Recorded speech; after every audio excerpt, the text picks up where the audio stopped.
Bonjour et bienvenue sur WAF, le podcast qui a du chien. Aujourd'hui, je t'emmène à la rencontre d'une figure incontournable du monde canin, Catherine Collignon. Catherine est une pionnière dans la méthode du clicker training en France. Depuis 15 ans, avec Nicolas Ducasse, elle forme un duo d'experts reconnus pour leur travail novateur en éducation respectueuse et en clicker training au centre animalin. Installe-toi confortablement et plonge dans l'univers de l'éducation canine avec cette passionnée qui n'a qu'un seul objectif, changer le regard que l'on porte sur les chiens pour une cohabitation harmonieuse. Je te souhaite une bonne écoute sur WAF. Bonjour Catherine. Bonjour Cécile. Pour commencer, peux-tu te présenter brièvement, s'il te plaît ? Alors oui, donc je m'appelle Catherine Collignon, je suis éducatrice de chiens depuis à peu près une trentaine d'années. J'avais 27 ans quand j'ai décidé de faire ce métier qui n'existait pas à la base. Mon objectif de base était de modifier le regard des humains sur la façon d'éduquer un chien et qu'est-ce qu'on entendait par l'éducation, et aussi peut-être aider les chiens qui posaient des problèmes de comportement. Donc ça, c'était mon objectif de départ. Et à travers la méthode du clicker training, j'ai pu apporter au moins un début de réponse à l'humain qui était très étonné grâce à cette méthode sur les capacités cognitives des chiens. D'accord. Et depuis, je suis passionnée par ces capacités qu'ont les chiens, en fait, nous tirer vers le haut, en fait. Donc, on va bien sûr y revenir, Catherine, mais est-ce que tu peux, si je puis dire, commencer par le début, mais qu'est-ce qui t'a attiré, vers le monde du chien ?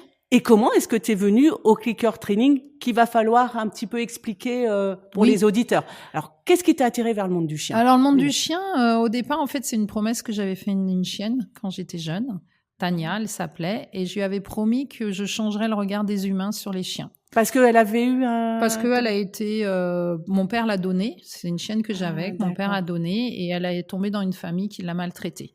Et donc, voilà. Donc, je lui avais fait cette promesse, et j'ai tenu ma promesse. Et chouette. Après, comment le clicker, en fait, c'est à l'époque quand j'ai commencé, moi j'ai toujours eu une philosophie, on va dire positive avec les chiens, c'est-à-dire que je n'ai jamais travaillé en coercitif. Donc j'étais plutôt, on va dire, naïve et jeune et plein d'envie. Et j'étais avec mes petites friandises, etc. Mais j'arrivais pas à faire changer de regard véritablement les gens, parce que j'avais 2 bâtards, je faisais pas de compétition. J'arrivais avec ma grande bouche en disant je vais changer le monde, et on me disait oui ma chérie, t'es gentille, mais bon, à l'époque on était dans un monde club canin, compétition. Tu nous impressionnes pas beaucoup. On t'a pas pris au sérieux tout de suite, en fait. Non, et c'était légitime, et il y avait de quoi. Enfin, moi, il y avait pas de souci là-dessus. Et puis, je suis partie aux États-Unis en 99 dans un congrès parce que je voulais arrêter, en fait. Je m'étais dit, si tout le monde pense le contraire de moi, c'est peut-être que j'ai tort, en fait. C'est aussi simple que ça. Donc, et avant d'arrêter, je suis partie dans un congrès de l'Apidity aux États-Unis, c'était à San Diego. Et là, je suis arrivée dans un endroit où il y avait plus de 3000 personnes, c'était énorme, et il y avait plein de conférences, des conférences à l'époque déjà assez incroyables. Et il y avait une éducatrice qui s'appelait Donna Duford, qui faisait une conférence sur Mon chien a mordu un enfant, et toute sa conférence était sur le clicker. Donc, je me suis dit, tiens, c'est intéressant, mais est-ce que c'est fiable ? Est-ce que c'est vraiment fiable dans le temps ? C'était la vraie question à se poser, puis c'était quand même assez novateur. C'était, tu le rappelles, en 99. Et ouais, d'accord. Donc, je suis rentrée en France. Là-bas, j'y ai rencontré Yann Dunbar. On a discuté, et ça a été quand même quelqu'un qui m'a en fait aussi portée, puisqu'il m'a dit juste une phrase. Il m'a dit « Lâche rien, c'est toi qui as raison ». Donc, je suis rentrée en France et je me suis dit « Je lâche rien ». Et en fait, ce qui s'est passé, c'est qu'un jour, un client, rien à voir, c'était un chirurgien en fait qui avait un berger picard qui arrive dans mon centre et qui sort un clicker. Et j'ai dit, tiens, c'est marrant quand même la vie. Et il m'a dit, mais tu connais pas, c'est génial et tout. Je dis, si, je l'ai vu en conf. Et j'ai commencé à utiliser ce clicker. Donc, c'est les chiens qui m'ont formée. Je me suis pas du tout formée. J'ai été voir personne pour me former au clicker. Les chiens m'ont formée. Les meilleurs professeurs. Eh ben oui, on le sait. Voilà. Donc, j'ai accepté l'idée aussi que les chiens me forment. Et en fait, ça a changé tout. Et ce qui a changé, c'est que quand on voit un chien travailler, par exemple, au shaping, au façonnage au clicker, je me suis dit, c'est la meilleure technique qui fera que les gens vont être bluffés parce qu'en fait, on ne parle pas au chien et on l'amène vers un objectif et il y arrive sans qu'on lui parle. Ouais, on est interpellé. Et on est obligatoirement interpellé. Ouais. En tout cas, en façonnage et au shaping, on est obligatoirement interpellé. Tu peux expliquer façonnage et shaping pour les auditeurs et le clicker training parce que les auditeurs ne connaissent pas tous. Ouais. Alors, le clicker, en fait, je vais essayer de faire simple. Ouais. Hein. Le clicker, en fait, c'est une technique, un concept d'une technique où des gens ont réuni 2 conditionnements. Donc, c'est tiré des lois de l'apprentissage. Donc, on réunit 2 conditionnements, le conditionnement opérant et le conditionnement pavlovien. Et on en fait un concept pour apprendre des choses à un animal. Donc, ça paraît simple. On a un clicker. Je mets un son qui émet ce son. À ce son, on y associe une friandise et le chien, on va déclencher le clicker quand le chien nous offre une action, qu'elle soit spontanée ou pas, mais elle nous offre une action. Donc, son action qui va être, je sais pas moi, de reculer, on clique, on donne une friandise. Donc, le chien, au bout d'un moment, va se dire, tiens, quand je recule, ça déclenche le clicker, j'obtiens une friandise. Et donc, c'est le chien qui va faire ce rapport, qui va mémoriser son action et qui va chercher à déclencher le clicker pour obtenir sa friandise. Enfin, renforcement primaire ou secondaire, quelque chose qu'il a aimé. Donc, en fait, on va amener le chien à avoir plusieurs comportements. Et ce qui est important, c'est que quand on ne clique pas, donc quand il y a un non-clic, le chien va discriminer des comportements qui déclenchent le clicker. Donc, en fait, quand il y a un non-clic, le chien doit se dire « Tiens, il y a un non-clic, qu'est-ce que je pourrais faire pour déclencher le clicker ?» Et pour les chiens qui sont vraiment pros du clicker, parce qu'on amène le chien à être performant dans le clicker, on a les débutants, mais c'est comme dans un jeu d'échecs en fait. C'est qu'on débute aux échecs, on apprend la règle, et puis après on devient performant de plus en plus quand on s'entraîne. Et effectivement, on a des chiens extrêmement performants au clicker et ils sont assez bluffants. Ils sont assez bluffants parce que on leur apprend tout en 2 minutes. On découvre des capacités extraordinaire chez le chien, dont on ne s'y attendait pas. Donc, les notions d'éducation sont remises en question, les notions de désobéissance sont remises en question, les notions d'obéissance sont remises en question, les notions de hiérarchie sont remises en question. Tout est remis en question parce qu'on se rend compte que, par exemple, si on prend les notions d'obéissance et de désobéissance, si un chien est motivé et aime se coucher ou s'asseoir, vous pouvez lui demander 50 fois de se coucher et s'asseoir, il le fera. Et à la limite, quand vous lui demandez plus, vous dites « Ah, s'il te plaît, allez, dis-moi coucher, dis-moi assis ». Donc, en fait, on se dit un chien ne désobéit pas. Ouais. Et un chien n'obéit pas. Un chien fait pour obtenir ou fait pour éviter quelque chose. Donc, en fait, tout est remis en question. Nous, en tant qu'humains, on va se rendre compte qu'on a de grandes similitudes. On a une façon aussi d'apprendre qui peut être à peu près de la même façon.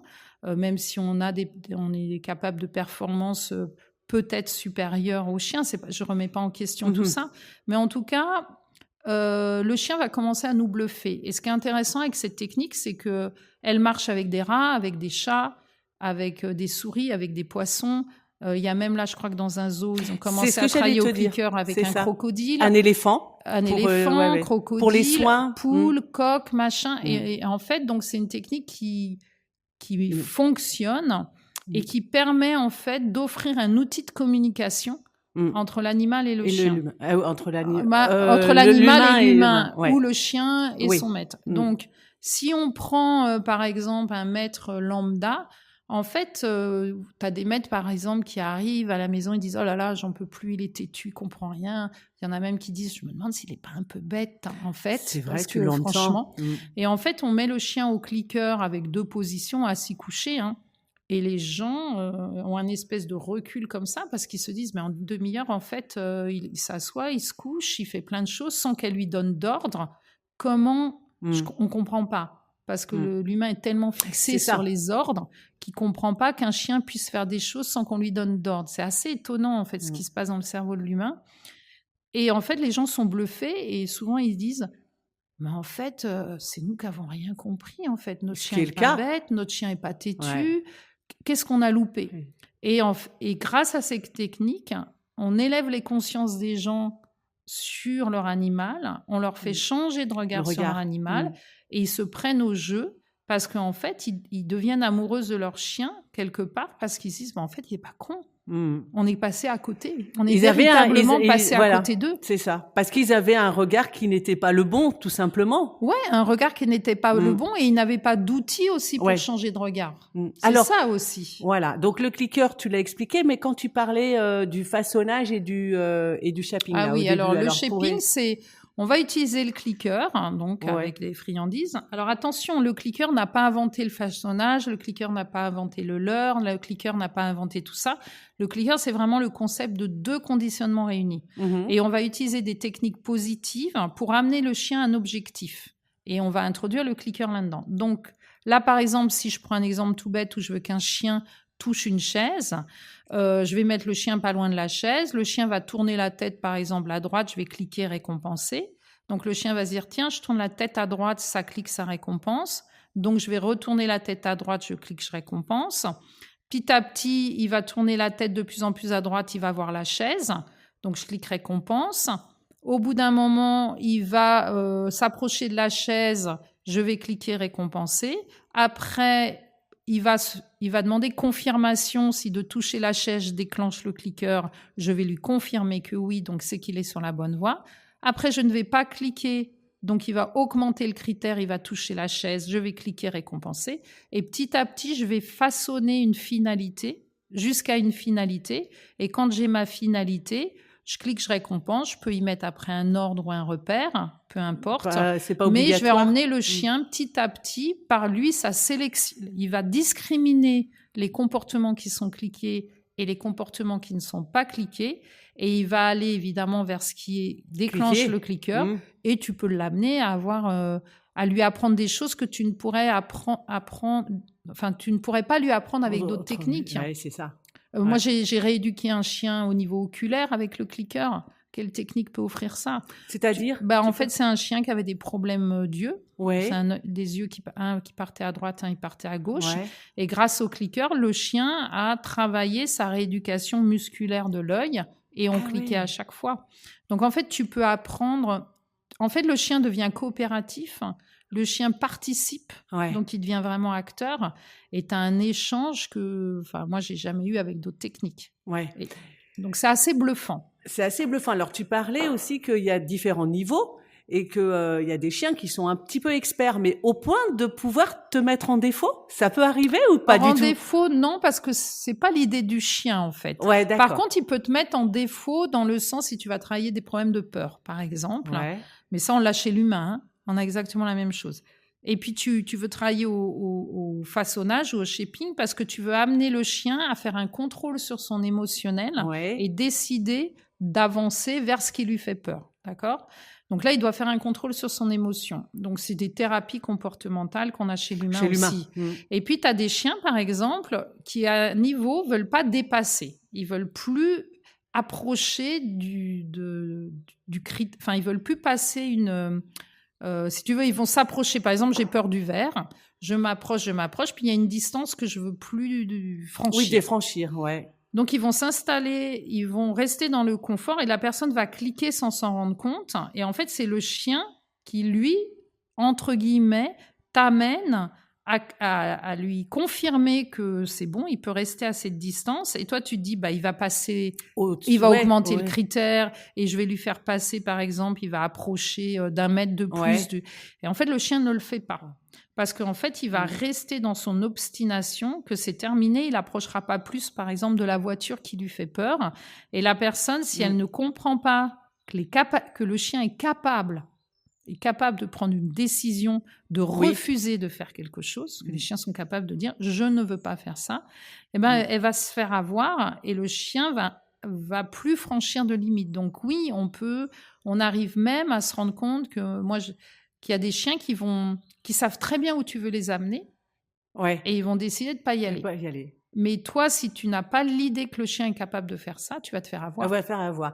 Mais du coup, est-ce qu'on peut dire que le clicker training a quand même une limite ou pas? Pour moi, non. Pour moi, non. C'est celui qui tient le clicker qui a une limite. Ouais, voilà. Donc, c'est-à-dire qu'il y a, par exemple, il y a des gens, ils disent oui, le clicker, ça marche pas sur tous les chiens. C'est faux. C'est une technique qui ne peut pas. Si ça marche sur un poisson rouge, excuse-moi, ça marche sur tous les chiens. Par contre, toi, tu as une limite. C'est-à-dire que toi, en tant qu'entraîneur, tu as peut-être ta limite. Et tu emmènes le chien dans sa limite et dans la limite que le chien a envie de t'emmener. Et après, ça, c'est très humain de dire que c'est la méthode qui a un problème. Évidemment, c'est jamais celui qui tient le clicker. Donc, ce que tu veux dire là dans l'exemple, c'est que le chien, par contre, aura tout à fait la capacité, la possibilité et aura certainement l'envie d'aller un peu plus près vers ce qui lui fait peur avec quelqu'un d'autre. Avec un bon entraîneur. Avec un bon entraîneur. Qui maîtrise l'outil et qui maîtrise aussi, qui commence à comprendre comment les chiens apprennent. De quoi les chiens sont capables.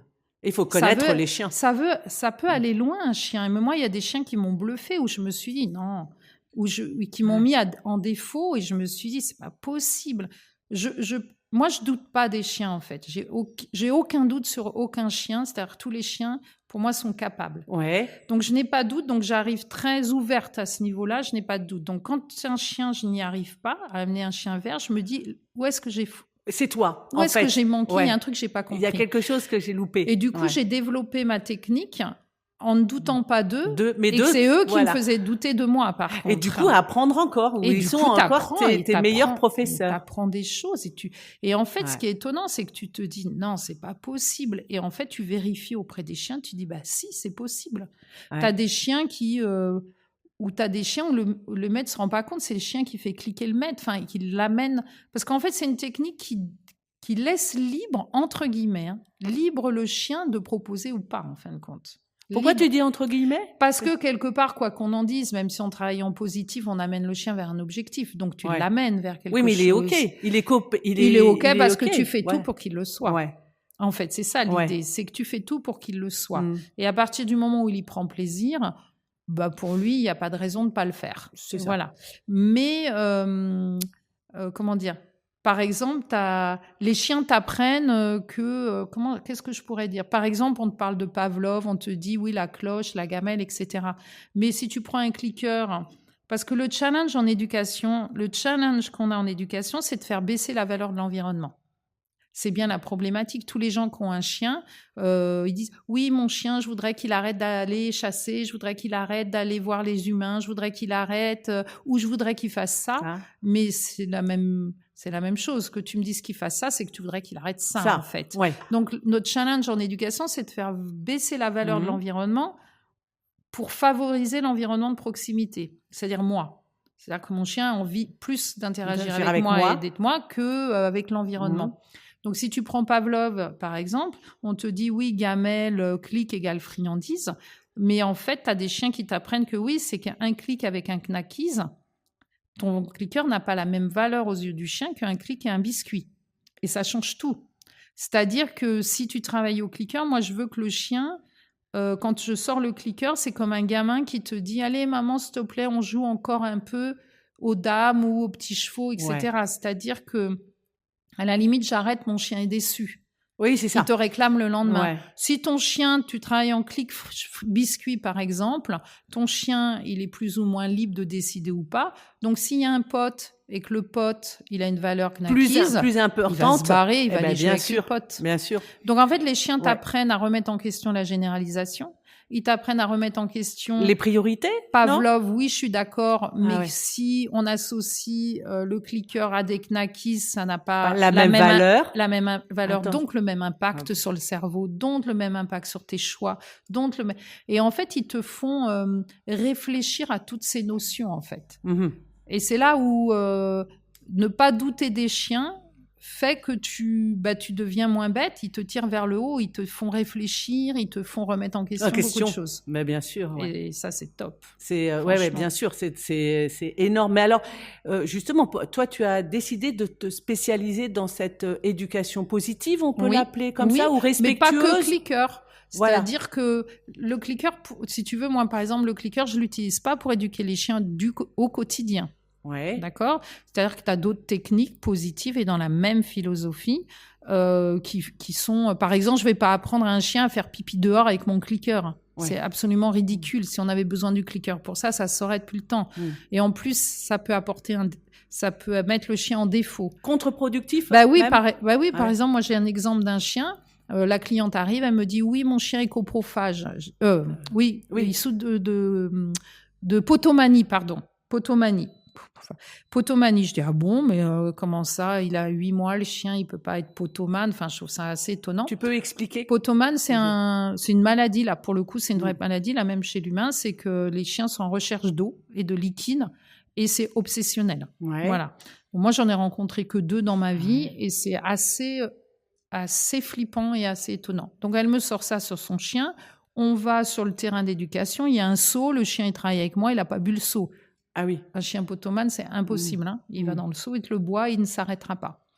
Et je lui dis, mais c'était une extrémiste un petit peu du clicker training et du positif. Donc, je lui dis, mais attends, excuse-moi, mais t'as appris comment à ton chien à faire pipi dehors? Elle me dit au clicker. Ah ouais. Je dis, oui, mais attends... Et j'y croyais pas. Hein. J'ai vraiment... Je me suis dit, mais au clicker... Le chien, il cherche à déclencher le clicker. Donc, le chien avait compris qu'il allait boire pisser dehors, déclencher le clicker. Pour avoir... Donc, toute la journée, il allait boire, il allait pisser, il allait boire et pisser. Et la dame a dit... C'est comportemental, alors? Mais c'est pas con. Je dis comportemental. Je veux dire, non, au contraire. Donc, en fait, il a même fait la relation que le chien, qu'en buvant, il pissait. Oui. Du coup, il déclenchait le clicker et la récompense. Résultat du course, mon chien est potomane. Mais c'est grave. Donc, en fait, ce qu'il faut voir aussi, le clicker, c'est que le chien... Et en fait, moi, j'ai à peine... Je me suis dit, c'est pas possible. Donc, je lui ai dit, pendant 1 semaine, je veux plus que tu cliques. Sache qu'il va augmenter le critère. N'aie pas peur, il va redescendre le critère, après, ça sera terminé. Ça a été terminé. Ça a été le cas. Donc, effectivement, c'était bien le clicker. Donc là, c'est le chien qui a doublé la mais moi, ce qui m'a bluffé, ce chien, il a quand même réalisé le chien il fallait boire pour aller pisser. Fait l'association pour obtenir, mais c'est énorme. Donc en fait, c'est énorme. Et tous les jours, tu as comme ça des chiens qui te bluffent complet. On les sous-estime alors. Vachement. Et je pense qu'un jour, il faudra s'excuser auprès d'eux. Oui, je suis d'accord. Vraiment, de passer déjà à côté, de les avoir sous-estimés et de les avoir fait souffrir sous prétexte d'éducation, etc. C'est juste aberrant quand on y pense. Je crois qu'il y a... je sais pas si je vais la retrouver, Catherine. Il y a une citation comme ça où... Bon, je sais pas si je la retrouve, je te la dirai tout à l'heure si je la retrouve. Et c'était ça un peu, s'excuser auprès d'eux parce que on les a complètement sous-estimés. On continue. Mais on continue malheureusement. Mais oui, c'est juste... mais en fait, c'est ne pas avoir conscience des capacités. Et tous, moi je peux te dire, j'ai cliqué toutes les races de chiens. Tout type de tempérament. J'ai fait du papillon au malinois, du malinois. On dit oui, les chiens les plus intelligents. Mais arrêtez avec ces conneries. Faut arrêter avec ces conneries. Le chien qui m'a le plus bluffé, c'était un petit papillon qui était exceptionnellement précis. On lui demandait parce que tu as des choses que tu peux apprendre à faire précisément chez un chien, mais d'une subtilité, très pointu et précis, très pointu, avec des pointages précis, des choses précises. Et ce chien était d'une précision. Il était, en fait, tu le cliquais pour, par exemple, je sais pas, je me rappelle plus, mais je vais dire là, t'as une phrase décrite, je vais le cliquer pour toucher le D majuscule. Et ben, t'as des chiens, ils vont aller à côté, à droite, et pour les amener bien précisément. Et lui, c'était vraiment... il te remettait précisément. Il était bluffant. Moi, c'était un petit papillon. Voilà. Donc, en fait, il n'y a pas de... non, ils ont tous cette capacité à être précis, à réfléchir, à discriminer, à comprendre. Et en fait, quand tu le laisses... La plupart des chiens ont peur des humains. Ont pris peur... Par exemple, va en refuge, la plupart des chiens ont pris peur des humains, donc ils osent plus. Ils osent plus donc il y a une retenue proposer. Bien sûr, parce qu'ils savent jamais comment ça va se terminer. Se terminer, être accueilli. Parce que l'humain est un peu... il peut être cohérent dans ses... Il y a certains humains que j'ai vus cohérents, un bon timing dans foutre une claque à un chien, par exemple. Oui, ou c'était pas cohérent, moi je le ferais jamais, mais... Bon, il y avait un bon timing. Le chien sait pourquoi il se prend une baffe. Bon, et puis c'est à chaque fois pour le même comportement. Si on parle d'extrémisme des deux côtés. Mais la plupart des humains sont cohérents ni dans le positif ni dans le coercitif. Donc on se retrouve avec des chiens, un coup c'est blanc, un coup c'est noir. Ils comprennent plus. Un coup on leur autorise, un coup on les engueule, un coup ils se prennent une baffe pour ça, un coup ou le mauvais timing. La baffe, je parle aussi bien dans le positif que dans le coercitif. C'est-à-dire qu'il y a plus de gestion du chien chez le positif. On gère plus les chiens. Puis après, le monde Walt Disney s'écroule et on n'a plus que les yeux pour pleurer, on comprend rien, on gère pas tel tempérament parce qu'on est bien d'accord qu'il y a des tempéraments difficiles, il y a des tempéraments plus ou moins faciles. Moi, je dis toujours, il y a des chiens avec lesquels on peut se permettre de bidouiller et il y a des chiens avec qui on ne peut pas bidouiller. C'est vrai. Donc, il y a un moment, c'est une réalité. C'est pas de chance ou de la chance que tu aies ce chien-là parce qu'il va te faire grandir ou pas. Parce que celui-là, tu vas pas pouvoir bidouiller avec, il va falloir devenir un expert. Avec le clicker, là, ce qui peut être très compliqué avec le clicker, et c'est là où, à mon avis, il faut devenir expert dans cette technique, c'est comment, avec un tempérament difficile et technique, tu vas travailler au clicker sans que le chien te trimballe. Parce que moi, j'ai vu des chiens qui ont du mental, des chiens qui réfléchissent à une vitesse exceptionnelle. Tu as des chiens, ils réfléchissent à une vitesse exceptionnelle de ce qu'ils veulent obtenir et ce qu'ils veulent éviter. Tu as des chiens, ils sont dans qu'est-ce que je pourrais faire pour obtenir. T'as des c'est leur vision des choses, comme tu as des humains. Des humains, tu leur dis tu veux quoi dans la vie, ils savent. Tu leur dis qu'est-ce que tu veux pas, ils savent pas. T'en as d'autres, tu leur dis qu'est-ce que tu veux, ils te disent je sais ce que je veux pas, mais je sais pas ce que je veux. Et tu as des humains, ils savent exactement ce qu'ils veulent et ce qu'ils ne veulent pas. Et j'ai retrouvé la même chose chez des chiens. Donc, il faut leur apprendre des fois. Donc, tu as des chiens qui vont très, très vite. Les plus pertinents, c'est ceux qui vont très vite dans les deux. Oui, bien sûr.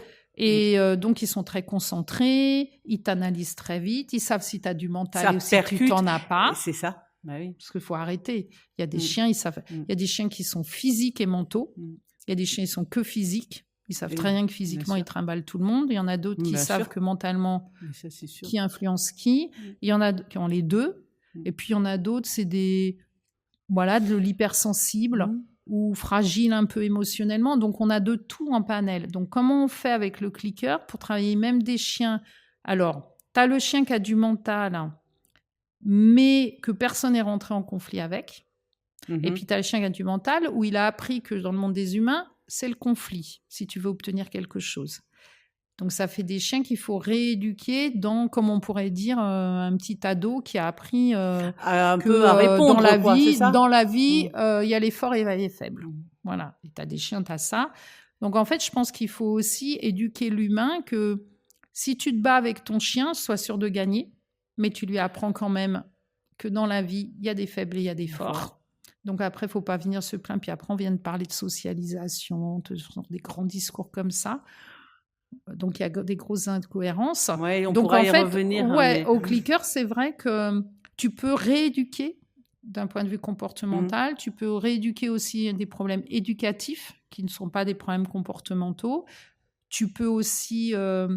mais c'est surtout que tu vas changer ta façon de voir le monde et ta façon... Tu vas changer ton regard avec les autres humains. C'est ça. Tu vas changer ton regard chez les chiens. Tu vas changer de regard sur toi.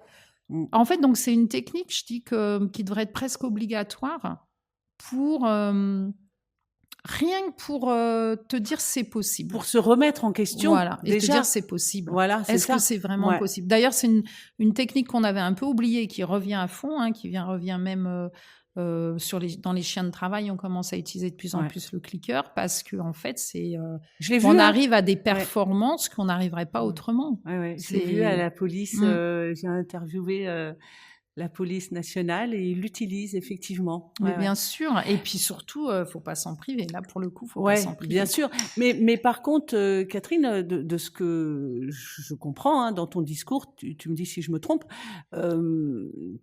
c'est pas à mettre entre toutes les mains. C'est-à-dire, il faut quand même savoir bien l'utiliser aussi. Non, franchement, tu sais, c'est comme si... je suis d'accord et pas d'accord là-dessus. Parce qu'en fait, moi, quand j'ai commencé, si j'avais pas laissé des gens complètement cliquer un peu n'importe comment, on n'en serait pas là aujourd'hui. C'est-à-dire que prendre un clicker, c'est déjà le début de rentrer dans cette démarche, de remise en question. Et s'il devait y avoir que les gens pertinents qui ont le droit d'utiliser le clicker, qui décide de qui est pertinent, en fait. D'accord. Non, l'idée, je pense, c'est d'amener les gens à dire ouais, j'ai envie d'aller à la découverte de cet outil et de voir un petit peu et c'est déjà un pas vers autrement. C'est que, tu vois, ou alors il faudrait dire à ce moment-là laissons que les outils coercitifs, tu vois, que des gens tu vois, ce qui marche d'un côté ça marche de l'autre. À ce moment-là, si on laisse pas un clicker dans la main de tout le monde, moi je refuse qu'on laisse un collier électrique ou à pointe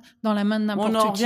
On y reviendra parce que les dégâts sont quand même bien pires. Ah ouais, on en parlera, bien sûr. Qu'un clicker. Bon, bien sûr. Ils vont cliquer un peu n'importe comment. C'est quoi le dégât, en fait? Le chien, il a eu 3 friandises de trop. Franchement, ça va. D'accord, mais alors des caractères de chien qui sont pas forcément adaptés. Non, par contre, qu'un professionnel s'improvise rééducateur.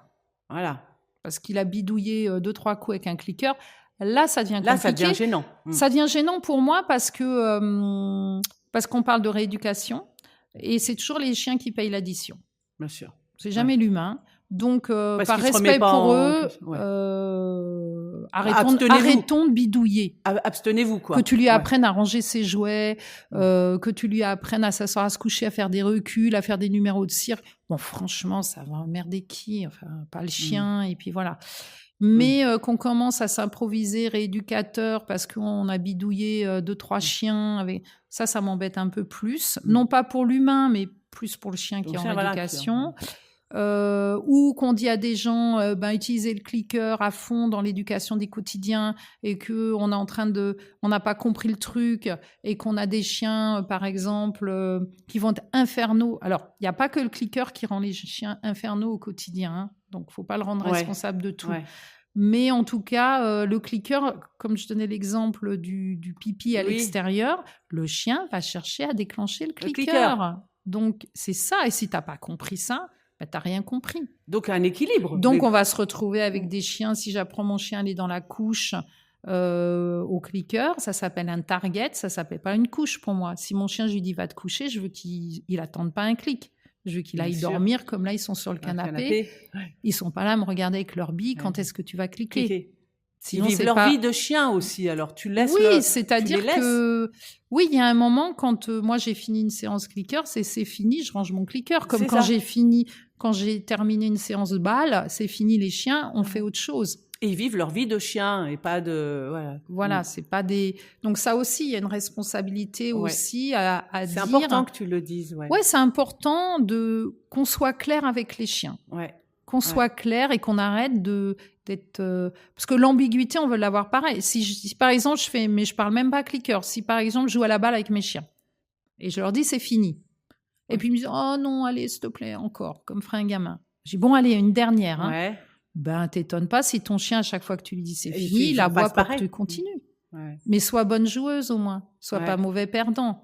Engueule pas ton chien parce qu'il aboie, c'est toi qui lui apprends. Vous voyez, il y a aussi ce côté bon perdant. Et je trouve que l'humain est mauvais perdant. C'est-à-dire, il enseigne des trucs aux chiens qui va les emmerder dans leur quotidien et après, ils engueulent le chien de le faire. Et tu dis, mais attends. Alors, mauvais perdant ou il comprend pas, l'humain? Je crois qu'ils réalisent pas à la vitesse où les chiens apprennent. Parce qu'ils apprennent à une vitesse affolante. C'est-à-dire, moi, je dis toujours, attention, un comportement, ça change dans les 10 minutes. Donc, quand ça fait 6 mois que tu répètes la même chose et que ton chien, il continue, c'est que quelque part, arrête. T'aurais dû arrêter depuis longtemps de faire ce que tu fais puisque ça fait 6 mois que ça dure. Donc, c'est que quelque part, tu lui apprends à le faire. Bien sûr. Donc, pose-toi les questions. Parce que les chiens sont très coopératifs. Franchement, moi, je trouve que c'est un animal que j'adore. Il n'y a pas plus coopératif qu'un chien. Il n'y a pas plus résilient qu'un chien. Il n'y a pas plus... Le chien, tu lui dis, pour dire bonjour à l'humain, il suffit d'avoir les 4 pattes au sol. Il dit, ok, pas de problème. Moi, spontanément, j'aurais sauté. Mais bon, s'il faut avoir les 4 pattes au sol, why not? Enfin, où est le problème? Donc, en fait, ça veut dire qu'on a des chiens... La plupart des chiens adultes que je vois qui posent problème au quotidien, c'est des chiens à qui on a raté le programme du chiot. On reprend le programme du chiot, même si le chien a 5 ans, et c'est reparti. Et les chiens, en 10 minutes, ils changent de comportement. Si tu as une bonne façon de communiquer avec eux et l'apprentissage, ils sont... Ça veut dire qu'on a favorisé des mauvais comportements? Oui, on a favorisé des mauvais comportements. parce qu'on les a récompensés. Mhm. Voilà, parce qu'on les a récompensés sans s'en rendre compte qu'on les récompensait. Donc, c'est là où ça... donc, Parce que travailler en positif, c'est quand même assez technique. Technique dans être capable de comprendre ce qu'est un renforcement, ce qu'est une punition, etc. Donc, je te donne un exemple. Et les capacités des chiens. Par exemple, tu as des chiens qui sont en recherche d'attention. Ils aiment ça, ils viennent toujours demander quelque chose. Et ces chiens-là, si leur envie, je ne vais pas parler de besoin, mais s'ils ont très envie, par exemple, de jouer à la balle, et ils viennent t'amener leur balle, toutes les 10 minutes, ils emmènent leur balle, et que on te dit, ignore. Effectivement, le chien, si tu l'ignores, normalement, il devrait arrêter de le faire. Sauf s'il a été récompensé de façon aléatoire de temps en temps, que ça marchait. Et on sait que l'aléatoire rend têtu les chiens, rend têtu des individus. C'est-à-dire que si je suis récompensée de façon aléatoire, on m'apprend à insister. Donc, si j'ai un tempérament de chien qui, à la base, déjà est insistant, je ne vais faire qu'augmenter son insistance. Et là, on sait qu'un chien, ça peut être très insistant. Et au bout d'un moment, j'en ai marre, donc je vais m'énerver sur mon chien parce qu'il m'énerve, parce que c'est pas le moment, parce que j'ai pas envie aujourd'hui. Il y a des chiens, si tu veux, il y a certains chiens, pas tous. Le fait que tu t'énerves est le début de la victoire. Ah ouais, parce qu'ils savent que si tu t'énerves, tu es en train de craquer. Et s'il insiste, peut-être que tu vas y aller. Jouer. Ou pas, mais c'est pas leur problème. Parce qu'il y a une possibilité que ça marche. Donc, ils vont insister encore plus. Et souvent, les gens, ils vont se dire, bon, non, mais il est insupportable. Donc, allez, je vais jouer 5 minutes avec lui. Donc, le chien comprend que plus tu es tendu, plus tu es énervé, plus il risque d'obtenir. Par contre, il y a certains chiens qui contredisent ça, parce que eux, si tu t'énerves, on dit ils n'osent plus le faire, ou ils sont moins têtus, ils sont moins insistants, etc. On dit, oui, mais ce chien-là, franchement, c'est un dominant, non, tu foires. T'as foiré l'analyse de ton chien, t'as foiré l'analyse de son tempérament, tu foires au quotidien parce que c'est un chien technique. Et c'est ce que j'allais dire, Catherine, c'est que c'est quand même technique, là. Tu parles, alors le mot, il peut être galvaudé un peu, mais de lecture de ton chien, de lecture, de compréhension. D'accepter qu'il y a des tempéraments. C'est comme si les parents me disaient, mais les parents le disent eux-mêmes, j'ai eu 3 enfants, disons le dernier, le fil à retordre. C'est un tempérament. Ouais, bien sûr. Donc, ta recette éducative que tu as mise sur les 2 autres, elle fonctionne pas sur celui-là parce que ce n'est pas le même. Donc, c'est les mêmes. Tu as tous les ingrédients pour faire une bonne recette. Sauf qu'il y en a un, tu rajoutes un peu plus de sel, d'autres t'enlèves un peu de farine. Parce que si tu vas avoir un individu qui a un tempérament à insister, plus tu vas rentrer en conflit avec, et que dans ce conflit, il obtient quand même ce qu'il veut, plus tu auras un individu qui va apprendre à insister, et ce n'est pas son problème. Le chien ne se dit pas demain je vais être en SPA, demain on va me foutre. Il s'en fout. Ce qu'il veut, c'est aller jouer à la balle. Alors toi, tu conseilles quoi pour un auditeur qui a ce cas-là? Pour un auditeur lambda, moi je dirais que ce qui est bien, c'est que quand on a un chien déjà qu'on voit tout petit chiot et qu'à 2 mois on fait des choses et qu'on voit déjà que le chiot, d'aller voir un pro. En fait, on devrait aller voir des pros comme on va voir le veto. Mon chien est malade, je vais voir le veto. Eh bien, mon chien, je dis, je sens que ça va être compliqué, je vais voir l'éducateur pour un cours, un entretien qui analyse ton tempérament. Il faut bien choisir, parce qu'il y a de tout, c'est comme les médecins, c'est comme les vétos, c'est comme ça. Là, par contre, on ne va pas refaire le monde. Donc, tu vas voir un pro qu'on t'a conseillé. Et ce pro, il va peut-être te retenir en entretien pendant 2-3 heures, mais il va t'analyser le tempérament, il va t'expliquer que pour ce chien, voilà, blablabla, et tu vas partir sur des bons rails. Et peut-être tu vas partir et tu vas jamais aller revoir ce pro. Ou quand tu prends des cours en club ou chez des pros et que ça fait 8 mois et que ton chien te retrouve toujours en laisse, franchement, change de pro. Tu vois, il y a un moment... il faut parler vrai, il faut parler clair. Oui, bien sûr. Non, mais je suis d'accord. Donc, en fait, c'est ça. C'est retenir qu'un comportement se modifie toutes les 10 minutes.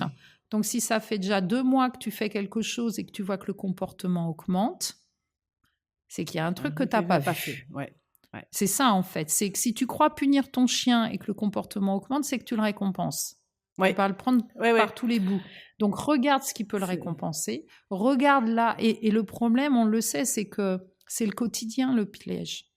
Ouais. On a tous des vies où là, le facteur va arriver, où tu as un coup de téléphone, tu as des ennuis, tu as des enfants qui braillent, voilà, et ça s'appelle, moi j'appelle ça les pièges du quotidien.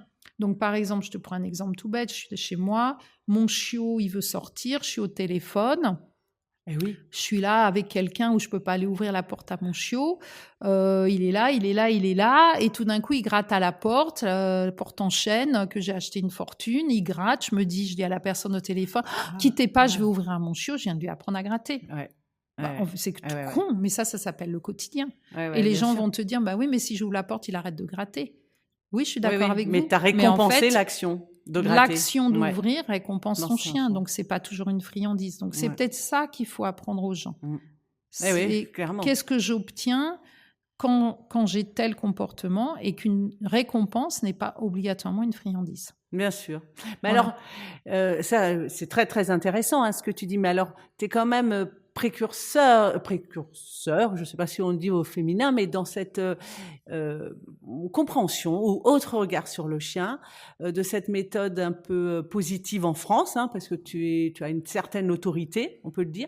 Mais comment est-ce que tu as été perçue par les professionnels en amenant cette autre vision sur le chien? En fait, il y a tout eu. Il y a eu beaucoup de violence de certains pros envers moi. Parce que, j'étais une fille, il ne faut pas se tromper quand même. C'est un monde parce qu'à l'époque, franchement, ce n'était pas évident.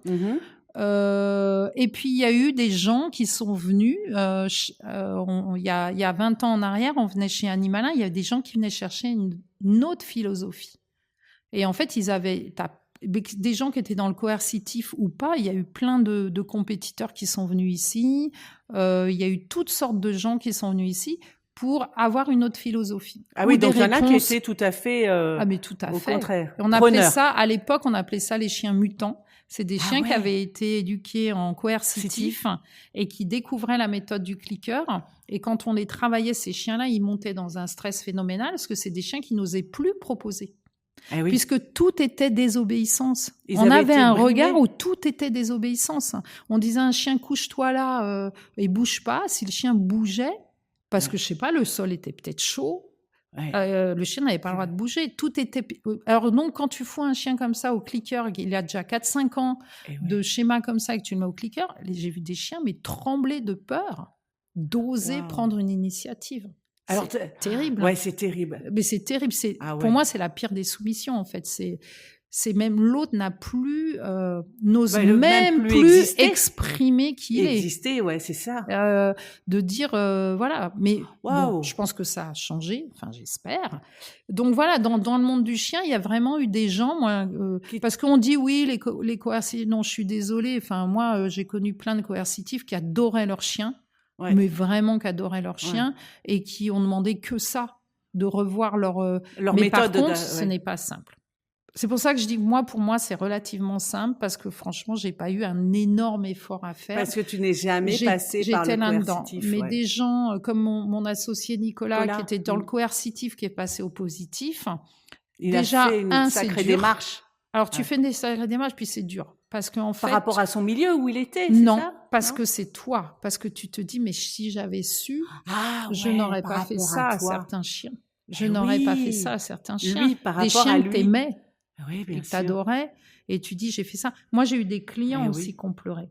Des clients où ils découvrent et ils disent, mais attendez, et cette phrase, elle est terrible, ils disent, mais attendez, en fait, je réalise que mon chien que j'ai fait euthanasier, j'aurais pu le sauver, en fait, pour mauvais comportement, la plupart.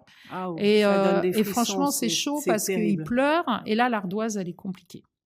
Il y a une ardoise.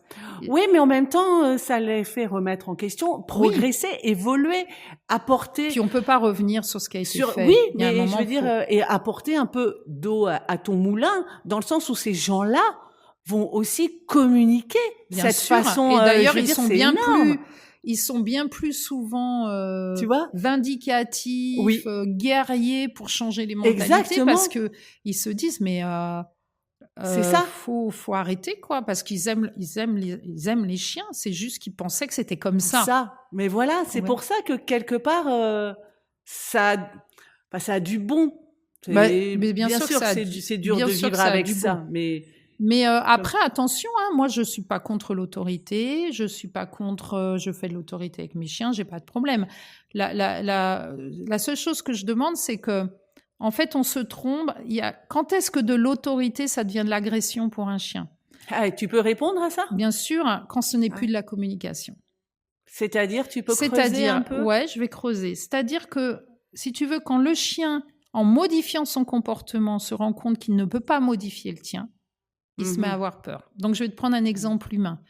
Je vais prendre l'exemple du couple, parce qu'on l'a tous plus ou moins vécu en couple, ou amis, peu importe. C'est, par exemple, tu rentres un soir chez toi et tu as abîmé la voiture. Je prends un truc bateau. Ouais. Et ton conjoint te dit mais c'est pas possible, écoute, j'en ai marre, on n'a pas de sous, ça va encore nous coûter des frais, t'aurais pu faire attention, blabla. Ok. Et toi, tu dis oui, je comprends, j'ai merdé, je suis vraiment désolée. Ouais. Donc, tu essayes de modifier le comportement de ton conjoint en disant des phrases clés qui est « je suis désolée, c'est vrai, j'ai… » Voilà. Oui, et j'ai là, merdé. Au lieu de modifier son comportement, c'est-à-dire de descendre en critères, il monte. Ah ouais. Ouais, mais je m'en fous de tes excuses, là. Et là, tu vas avoir un petit moment de recul, tu vas dire « mais c'est bon, enfin, arrête, je me suis excusée. » Et là, il monte. Et il s'approche de toi. Et tu as beau connaître ton conjoint, tu vas dire « mais arrête, tu me fais peur. Qu'est-ce que tu as là ?» Parce que c'est pas que en s'approchant qu'il te fait tant peur, c'est qu'il monte en colère et c'est surtout tu n'as plus le pouvoir de modifier ses réponses et elles montent. Et là, tu vas commencer à découvrir ton conjoint sous un angle. Alors pourtant, ça fait peut-être 15 ans que tu es avec, tu vas dire mais calme-toi. Enfin, et tu vas commencer à reculer. Ou, suivant ton tempérament, au bout d'un moment, de dire hey, « stop, arrête là, c'est bon. Je me suis excusée 10 fois, c'est bon, arrête. » C'est bon, stop. Ouais, ça dépend. Donc, tu rentres en conflit. Parce que tu te dis… Et ce qui se passe, c'est les chiens, c'est exactement la même chose. C'est-à-dire que si tu dis à ton chien « bon, moi, si je dis à mon chien Black, c'est bon là. Arrête. » Et que mon chien me regarde comme ça, il dit « ok », je dis « c'est bon, Black. » Voilà. Je modifie ma réponse. Et le timing doit être bon. À peine tu modifies, je modifie la mienne, je peux remonter, je peux redescendre, je modifie. Tant que ton chien a la capacité, en modifiant son comportement, de modifier le tien, il n'a aucun problème avec l'autorité. Aucun. Par contre, quand il modifie son comportement et qu'il voit que ça te fait monter, eh ben là, tu vas être confronté au tempérament du chien que tu as en face de toi. Tu as un chien qui va te dire « bon, maintenant tu vas te calmer, c'est moi qui te rentre dedans. » Voilà. Ou il prend tellement peur. Et là, ça peut être problématique, évidemment. Et là, on est dans des problèmes qui peuvent arriver à la morsure, qui peut aller à la confrontation de tempérament contre tempérament, etc., etc., etc. Donc, encore une fois, je pense que l'autorité, il faut en parler. Il faut savoir de quoi on parle.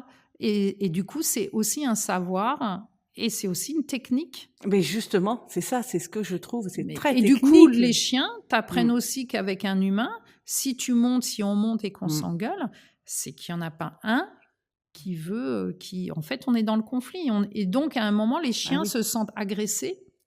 Parce qu'il peut y avoir réponse à l'agression. Ou ils se sentent agressés. Alors là, c'est plus émotion de peur. Ils vont reprendre un contrôle sur l'émotion. Ils vont regarder mentalement l'autre en face et dire bon, maintenant, tu te calmes. Parce que pareil, on nous dit oui, socialisez vos chiens et les éleveurs ont fait énormément de progrès. On a des chiens qui n'ont plus peur de l'humain. Donc il y a 30 ans, quand tu gueulais sur un chien, le chien se partait la queue entre les jambes. Maintenant, on a quand même fait beaucoup de progrès. On a des chiens qui n'ont plus peur de l'humain.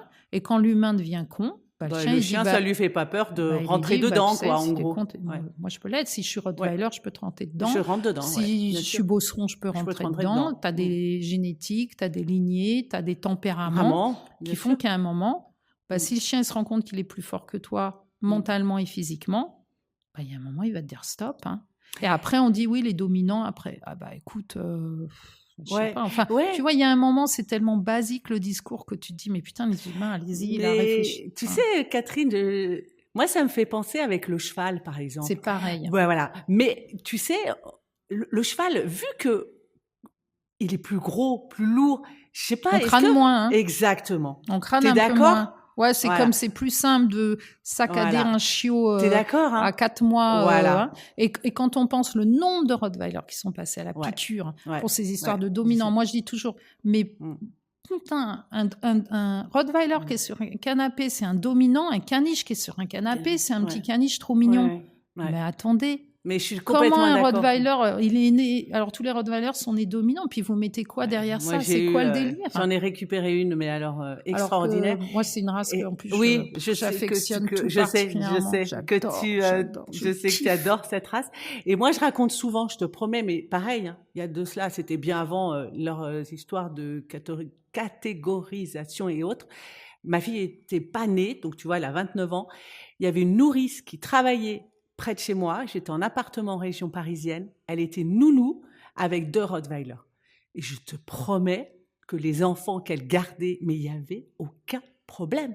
Le problème, c'est pas la race, on est d'accord. Dans une race, c'est d'accord qu'il y a des individus aussi, parce que je trouve ça un peu gros, moi, de généraliser. Mais on peut pas généraliser. On peut pas, parce que... on peut généraliser. Enfin, c'est compliqué parce que bon, le rot, c'est le rot. Hein, donc, Oui. Quand on dit un chien est un chien, je dis je veux bien. Bah alors arrêtez de créer des races. Oui, parce qu'on a quand même des différences. 300 et quelques, 350 et quelques reconnus. Voilà, donc on a quand même des différences. Ou alors on fait plus de races, et puis on n'en parle plus. Mais dans ces races, il y a des tempéraments, des individus, et t'as des expériences de vie, et t'as voilà, et chacun, et on a des émotions, et les chiens font pareil. Ils se débrouillent avec leur émotionnel, ils se débrouillent avec leur tempérament, ils se débrouillent avec leur vie, ils se débrouillent, ils font ce qu'ils peuvent. Ils font ce qu'ils peuvent et on leur demande quand même beaucoup parce que on leur demande de vivre selon nos critères, Est-ce que nous on fait alors des gens comme toi, Catherine, bien sûr, mais est-ce qu'on fait un dixième de ce qu'ils font eux vers nous? Est-ce qu'on fait un dixième nous vers eux? Ben non, tu sais, regarde, par exemple, nous on dit toujours, ok, combien d'aboiements vous pouvez reconnaître chez un chien? Et les gens disent oui, je sais pas, 2, 3. Je dis ok, pas de problème. Combien d'ordres vous donnez à un chien? Eh ouais, très bien. Donc en fait, je veux bien. Bravo. En fait, on est quand même l'espèce, quand même on va pas le remettre en question, la plus évoluée, etc. Voilà. Mais on reconnaît 3 aboiements. Et on demande aux chiens. Vous demandez combien d'ordres à un chien dans une journée, et des fois vous changez d'ordre, et eux ils comprennent, et vous comprenez toujours pas. Il y a quand même un petit souci. C'est bien, Il faut remettre, en tout cas, remettons les choses à leur place, peut-être, et posons-nous 2-3 questions. Mais juste 2-3 questions en fait. Et c'est vrai qu'on regarde au niveau socialisation, tout ce qu'on raconte, l'humain est. Enfin, c'est la même. On est des animaux sociaux, donc en fait, ce qu'on trouve chez le chien, on le retrouve chez l'humain.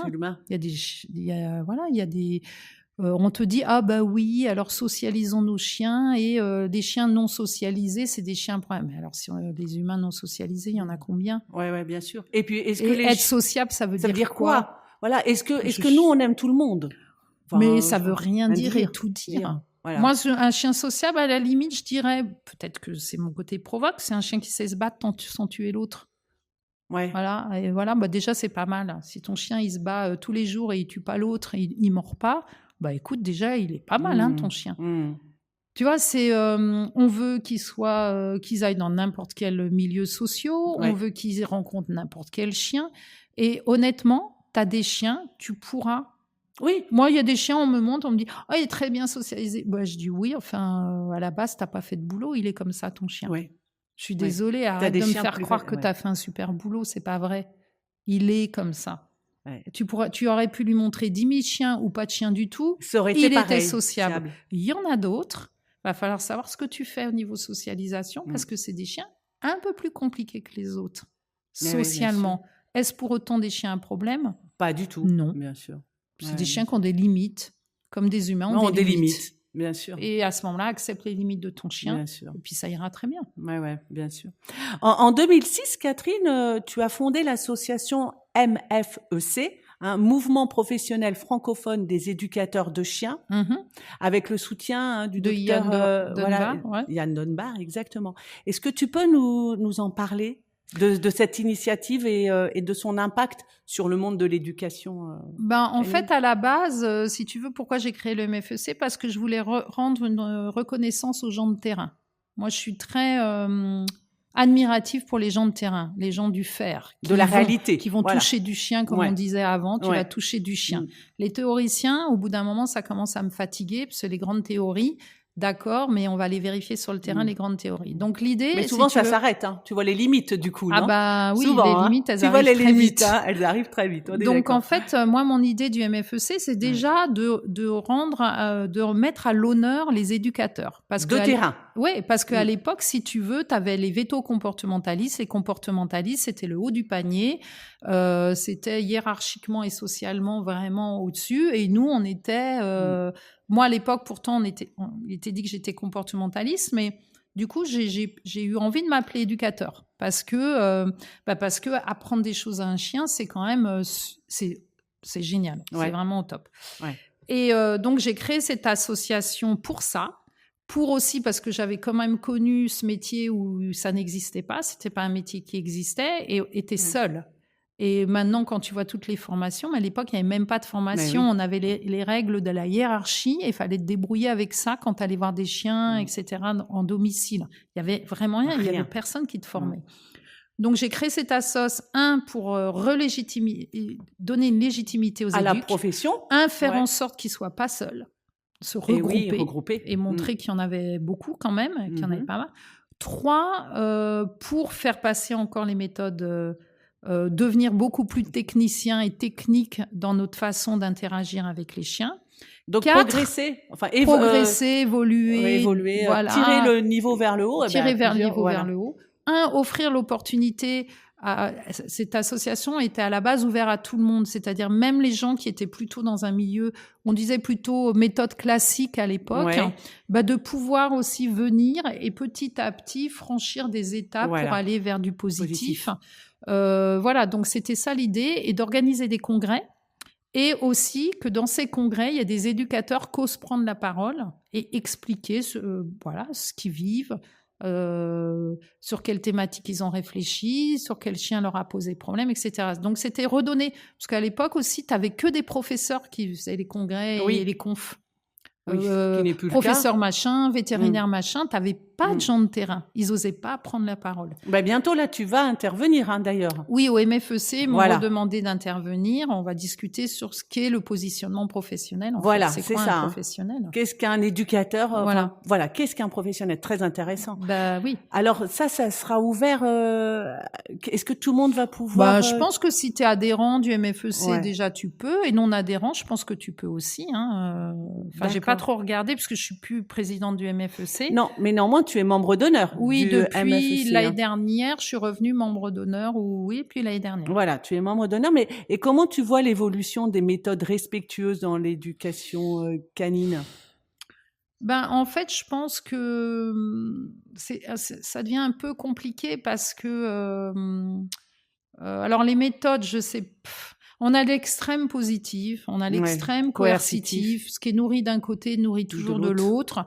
Et je pense qu'il va falloir arriver à une réflexion beaucoup plus moins extrémiste, et qui, si ce que je pourrais dire, je trouve, c'est que les maîtres sont de plus en plus perdus. Je rencontre des maîtres qui ne comprennent plus rien, que ça soit en positif, en rien, parce qu'on dit tout et son contraire. Ils veulent bien faire. Parce que tout le monde est technicien de tout. Tout le monde... Et puis, en fait, il n'y a pas de réponse. Et je dirais peut-être que les méthodes positives s'éloignent du besoin des maîtres.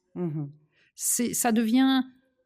en parlant de pas de technique, mais un peu trop complexe à mettre en place dans un quotidien lambda, qui est j'ai mes amis qui viennent à la maison manger, j'ai mes enfants, j'arrive des cours, c'est très compliqué. Et ce que vous demandez, les positifs, ça devient très compliqué en fait. Parce que à introduire ça dans mon quotidien, comment je vais faire pour mettre ça en place ? Mais quelle est la solution par contre ? La solution, c'est que les éducs se forment. Déjà qu'on arrête de reprocher aux gens Voilà, c'est toujours les gens, ils n'avaient qu'à pas, ils n'avaient qu'à pas. Ben non, je pense qu'on n'a peut-être pas les réponses qu'il faut pour ces gens-là.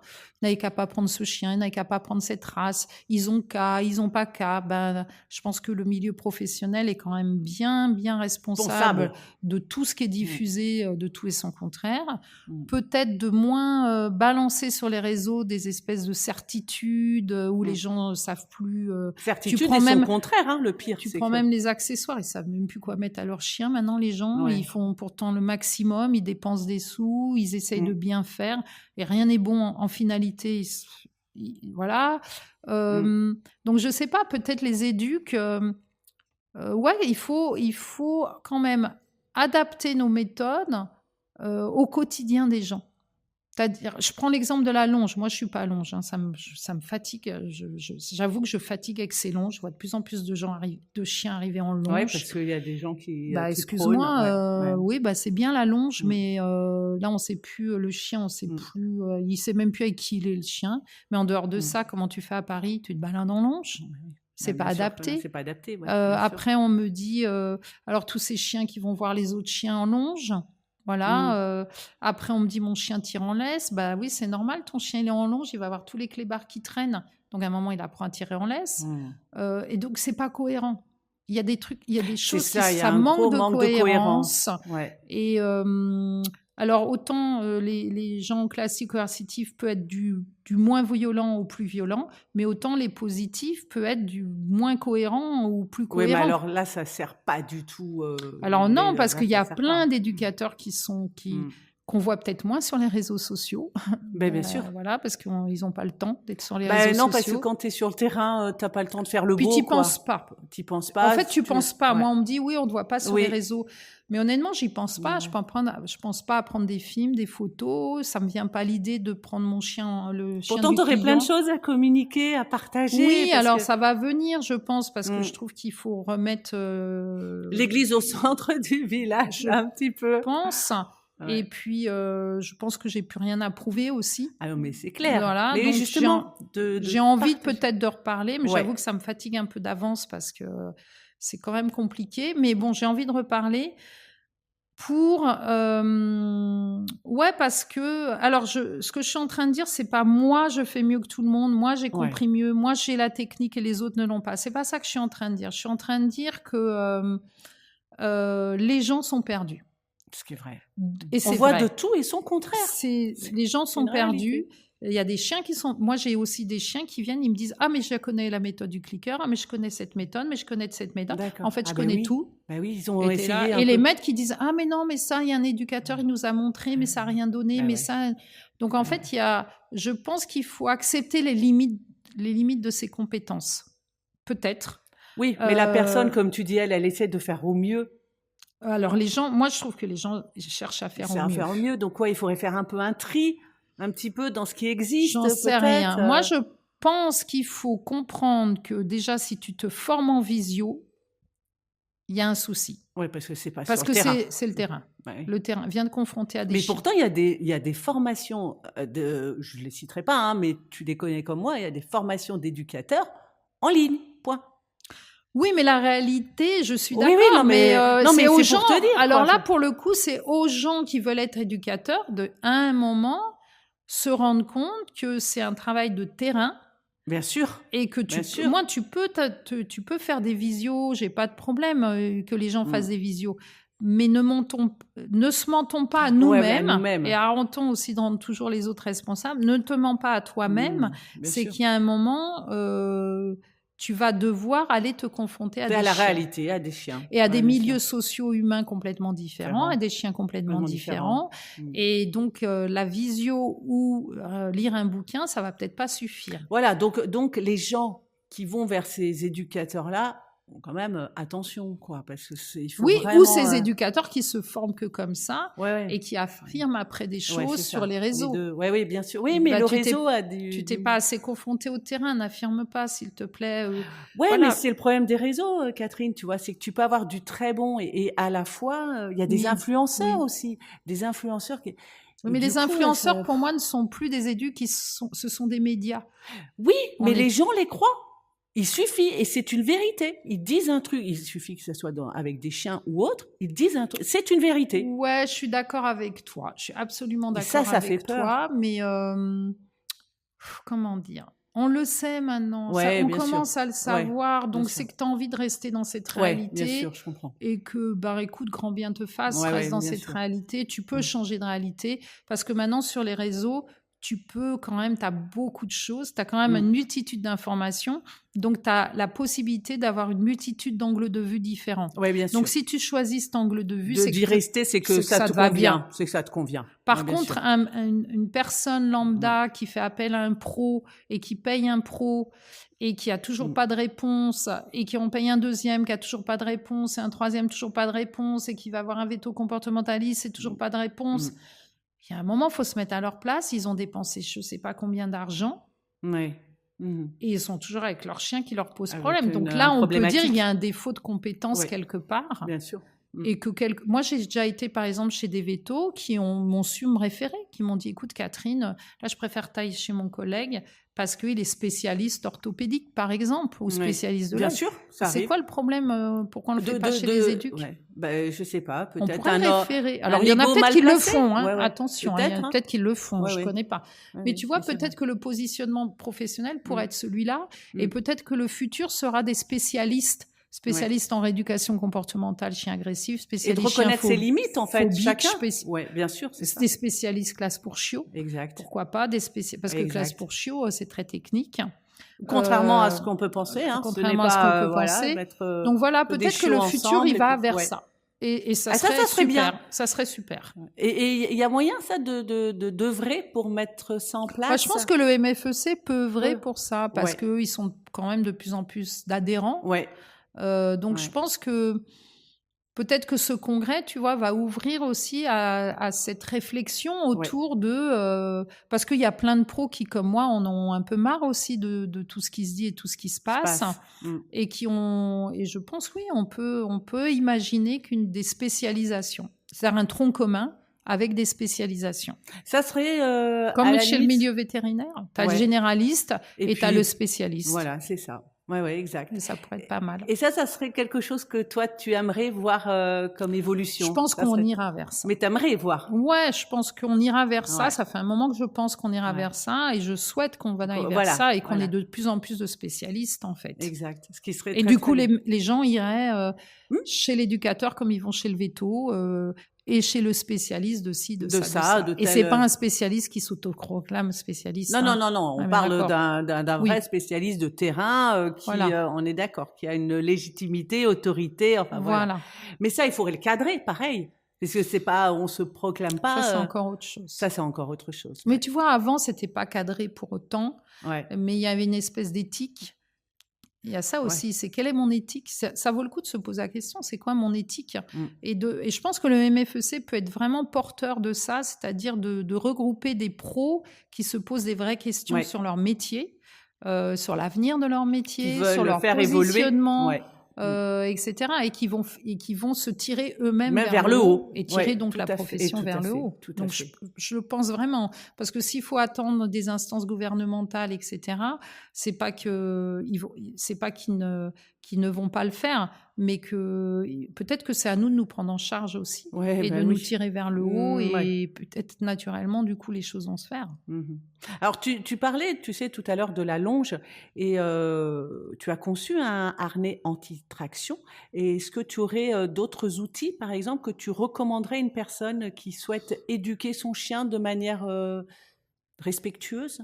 Une laisse de 1,20 m minimum. Enfin, de pas avoir 1,20 m, moi, ça me paraît très bien. De chien en laisse, chien avec toi. C'est-à-dire que quand ton chien en laisse, l'univers le plus important, c'est la personne qui est au bout de la laisse et pas le chien, etc. Donc, de travailler avec ça. Chien libre. C'est-à-dire quand ton chien est libre, fous-lui la paix un petit peu. Si tu es une personne importante, de toute façon, il te considérera, mais de les laisser un peu tranquilles quand ils sont libres. Alors, donc, c'est de revenir à cette notion de chien en laisse, chien avec toi, chien libre, chien libre. Chien libre, ça s'apprend avec les éducateurs. Ça s'apprend avec un éducateur, je pense. Des friandises, apprendre ce que c'est un renforcement positif, apprendre à faire de l'autorité, que ça reste de la communication, apprendre ce que c'est une punition négative, etc. Se former un minimum sur l'intelligence dans l'apprentissage. Ouais. Voilà. Et que le chien, par contre, est capable de s'auto-récompenser et être conscient, parce que tout le monde parle des besoins du chien, donc ok, c'est acté, mais aussi des capacités cognitives des chiens, des capacités à quelle vitesse apprend un chien, que les gens aient conscience quand même de cette réalité. Tout le monde ne se pose pas cette question, Catherine. Oui, mais il va falloir les amener à ça. Ah oui, d'accord. Moi, je pense qu'il faut... Franchement, les gens sont friands. Moi, j'ai plein de maîtres qui sont venus ici, alors, du coup, faire des stages. Et j'ai des maîtres qui sont peut-être plus pointus en connaissance que certains éducateurs. C'est sûr que c'est avec leurs chiens. Mais ils ont fait des stages, ils n'arrêtent pas, les camps d'été, les stages, les machins. Oui, et on va parler des camps d'été, ils ont un... Par exemple, moi, j'ai eu des gens qui sont venus avec des chiens très compliqués ou phobiques et tout. Ils avaient une connaissance de la communication canine à la fin que certains pros ont envié. Parce qu'en fait, ils sont obligés, ils sont confrontés à un chien qui pose problème. Donc, ils apprennent à communiquer, ils apprennent le langage, ils apprennent, eux, à adapter leur corps, leur etc. posture. Et les gens adorent. Les gens adorent. Bien sûr. Franchement, ils adorent. Oui, en fait, si tu les amènes ils adorent. Mais tout le monde adore. Oui, bien sûr. Oui, parce que tout le monde a envie de mieux vivre avec les chiens. Les gens adorent leurs chiens. Enfin, c'est ça. Il faut arrêter. On parle des maltraitants. Bien sûr qu'il y a des maltraitants, mais il y a quand même une majorité de gens qui sont bien traitants et qui aiment leurs chiens et qui veulent le meilleur pour leurs chiens.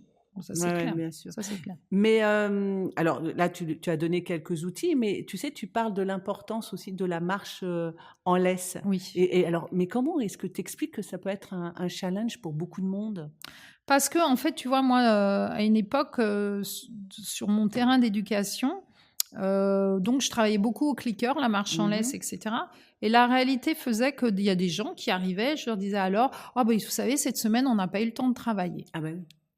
Ouais, je disais, ok, mais c'est une réalité des gens, parce qu'on a eu des gens, la famille est venue et tout. Alors déjà, c'était la première interpellation chez moi qui a changé maintenant la donne, c'est que je dis, mais en fait, quand vous êtes en interaction, à chaque fois que vous entrez en interaction avec votre chien, vous êtes en train de l'éduquer. Donc, c'est pas 1 heure par semaine. C'est dès que vous êtes en interaction avec votre chien. Donc, c'est quoi une interaction ? C'est lui ouvrir la porte, c'est le faire monter en voiture, le descendre de voiture, lui donner à manger. Ce sont des interactions. Il y en a donc, plein. à chaque fois que vous êtes en interaction, vous l'éduquez. Donc, déjà, on vous a mis dans la tête que ça s'éduquait 1 heure par semaine. Donc, mais pour ce qui est de la marche en laisse, je dis, ils n'ont pas travaillé. Pourtant, vous avez bien été le promener. Oui, tous les jours. Donc... Ouais. Tu vois, mais c'était ça dans la tête des gens. C'est de te dire que c'était pas l'interaction, il fallait que je prenne 1 heure dans la semaine. Donc, en fait, donc, c'est déjà faire réaliser aux gens que l'apprentissage de la marche ou de quoi que ce soit est intégré dans ton quotidien. C'est tout le temps. Donc, ça, c'était la première chose. Deuxième chose, c'est qu'il y avait des gens... Enfin, moi, j'ai eu des chiens qui me posent problème pour certains défauts que j'avais, mais j'avais un truc, c'est que je n'ai jamais eu de chien qui ont tiré en laisse. Et il y a plein de gens comme moi qui n'ont jamais eu de chien qui ont tiré en laisse. Et tu as des gens qui ont des chiens, à chaque fois qu'ils ont un chien, ils tirent en laisse. Donc déjà, c'est un constat. Tu vois, tu te dis, comment ça se fait qu'il y a des gens, ils ont eu 4-5 chiens dans leur vie, ils n'ont jamais tiré en laisse. Et d'autres tout le temps. Voilà. Donc moi, mon conseil, c'est de me dire, je vais regarder ce qu'il y a au bout de la laisse. Mais qu'est-ce que font les gens qui ont des chiens qui tirent en laisse ? Qu'est-ce que font les gens qui ont des chiens qui tirent pas en laisse ? Donc tu regardes ce qui est au bout de la laisse, en fait. On est d'accord. Et tu te rends compte qu'en fait, les gens qui n'ont pas de chien qui tire en laisse, ils ont une espèce de cohérence et ils travaillent plus avec leurs jambes qu'avec leur haut du corps. Les autres, ils vont travailler avec leur haut du corps, ils vont sanctionner le chien, puis en même temps, ils vont l'auto-récompenser. C'est pas cohérent. Il y a des choses pas cohérentes. On revient au manque de cohérence. On revient à la manque de cohérence, et pourtant, il n'y a pas de friandises, et pourtant, il n'y a pas tout ça. Donc, j'ai commencé à analyser tout ça.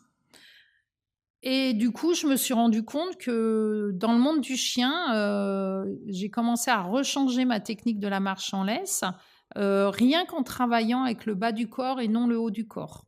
D'accord. Et en regardant les lois de l'apprentissage, comment le chien apprenait. Et du coup, maintenant, on a une technique où, franchement, qui marche sur 10 chiens sur 10 et qui est juste une façon de communiquer et de d'avoir conscience de ton corps et de ton ancrage, etc. Donc ça a été la première chose. Et après, j'ai mis en place le harnais, qui avait un harnais qui était un peu dans les mêmes fonctionnements qu'était le harnais américain que j'avais fait venir en France, qui avait plein de défauts. Et je sortis le harnais en enlevant les défauts, etc. Parce que aussi, des fois, je mettais des gens en longe pour le coup sur le terrain parce qu'ils s'actionnaient tellement leur chien avec la laisse et le collier, et qui ne s'en rendaient pas compte, les pauvres, que ça devenait ultra technique de réapprendre tout ça.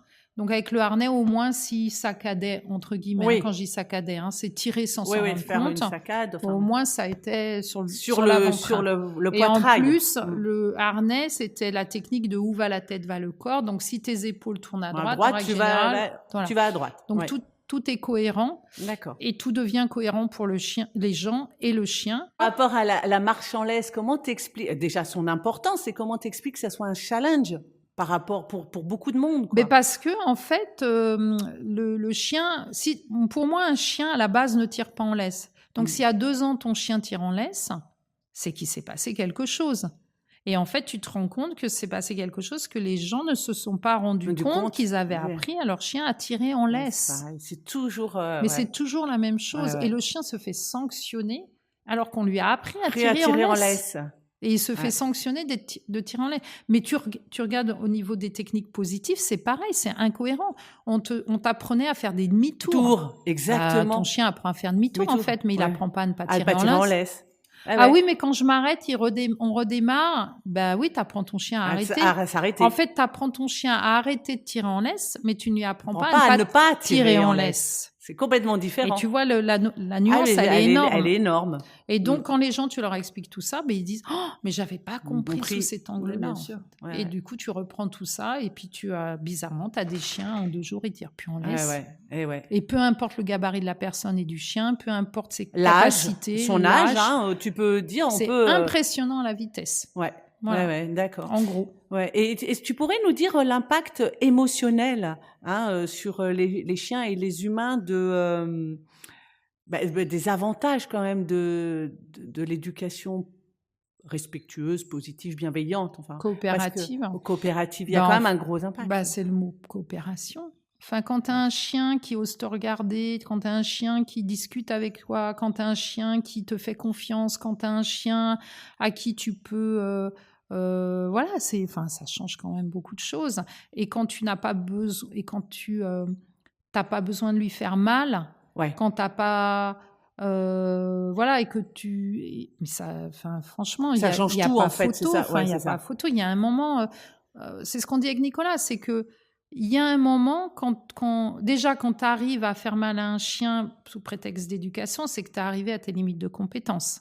Ou que tu es en train de perdre ton contrôle émotionnel. Pose-toi des questions sur comment tu vois le monde, comment tu vois ta vie et comment tu vois l'animal.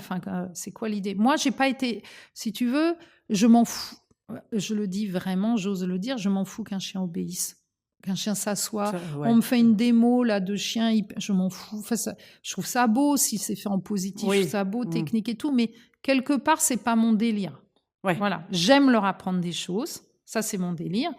Mais qu'il s'assoit, qu'il se couche et tout, je dis voilà, c'est un chien qui s'assoit, il se couche.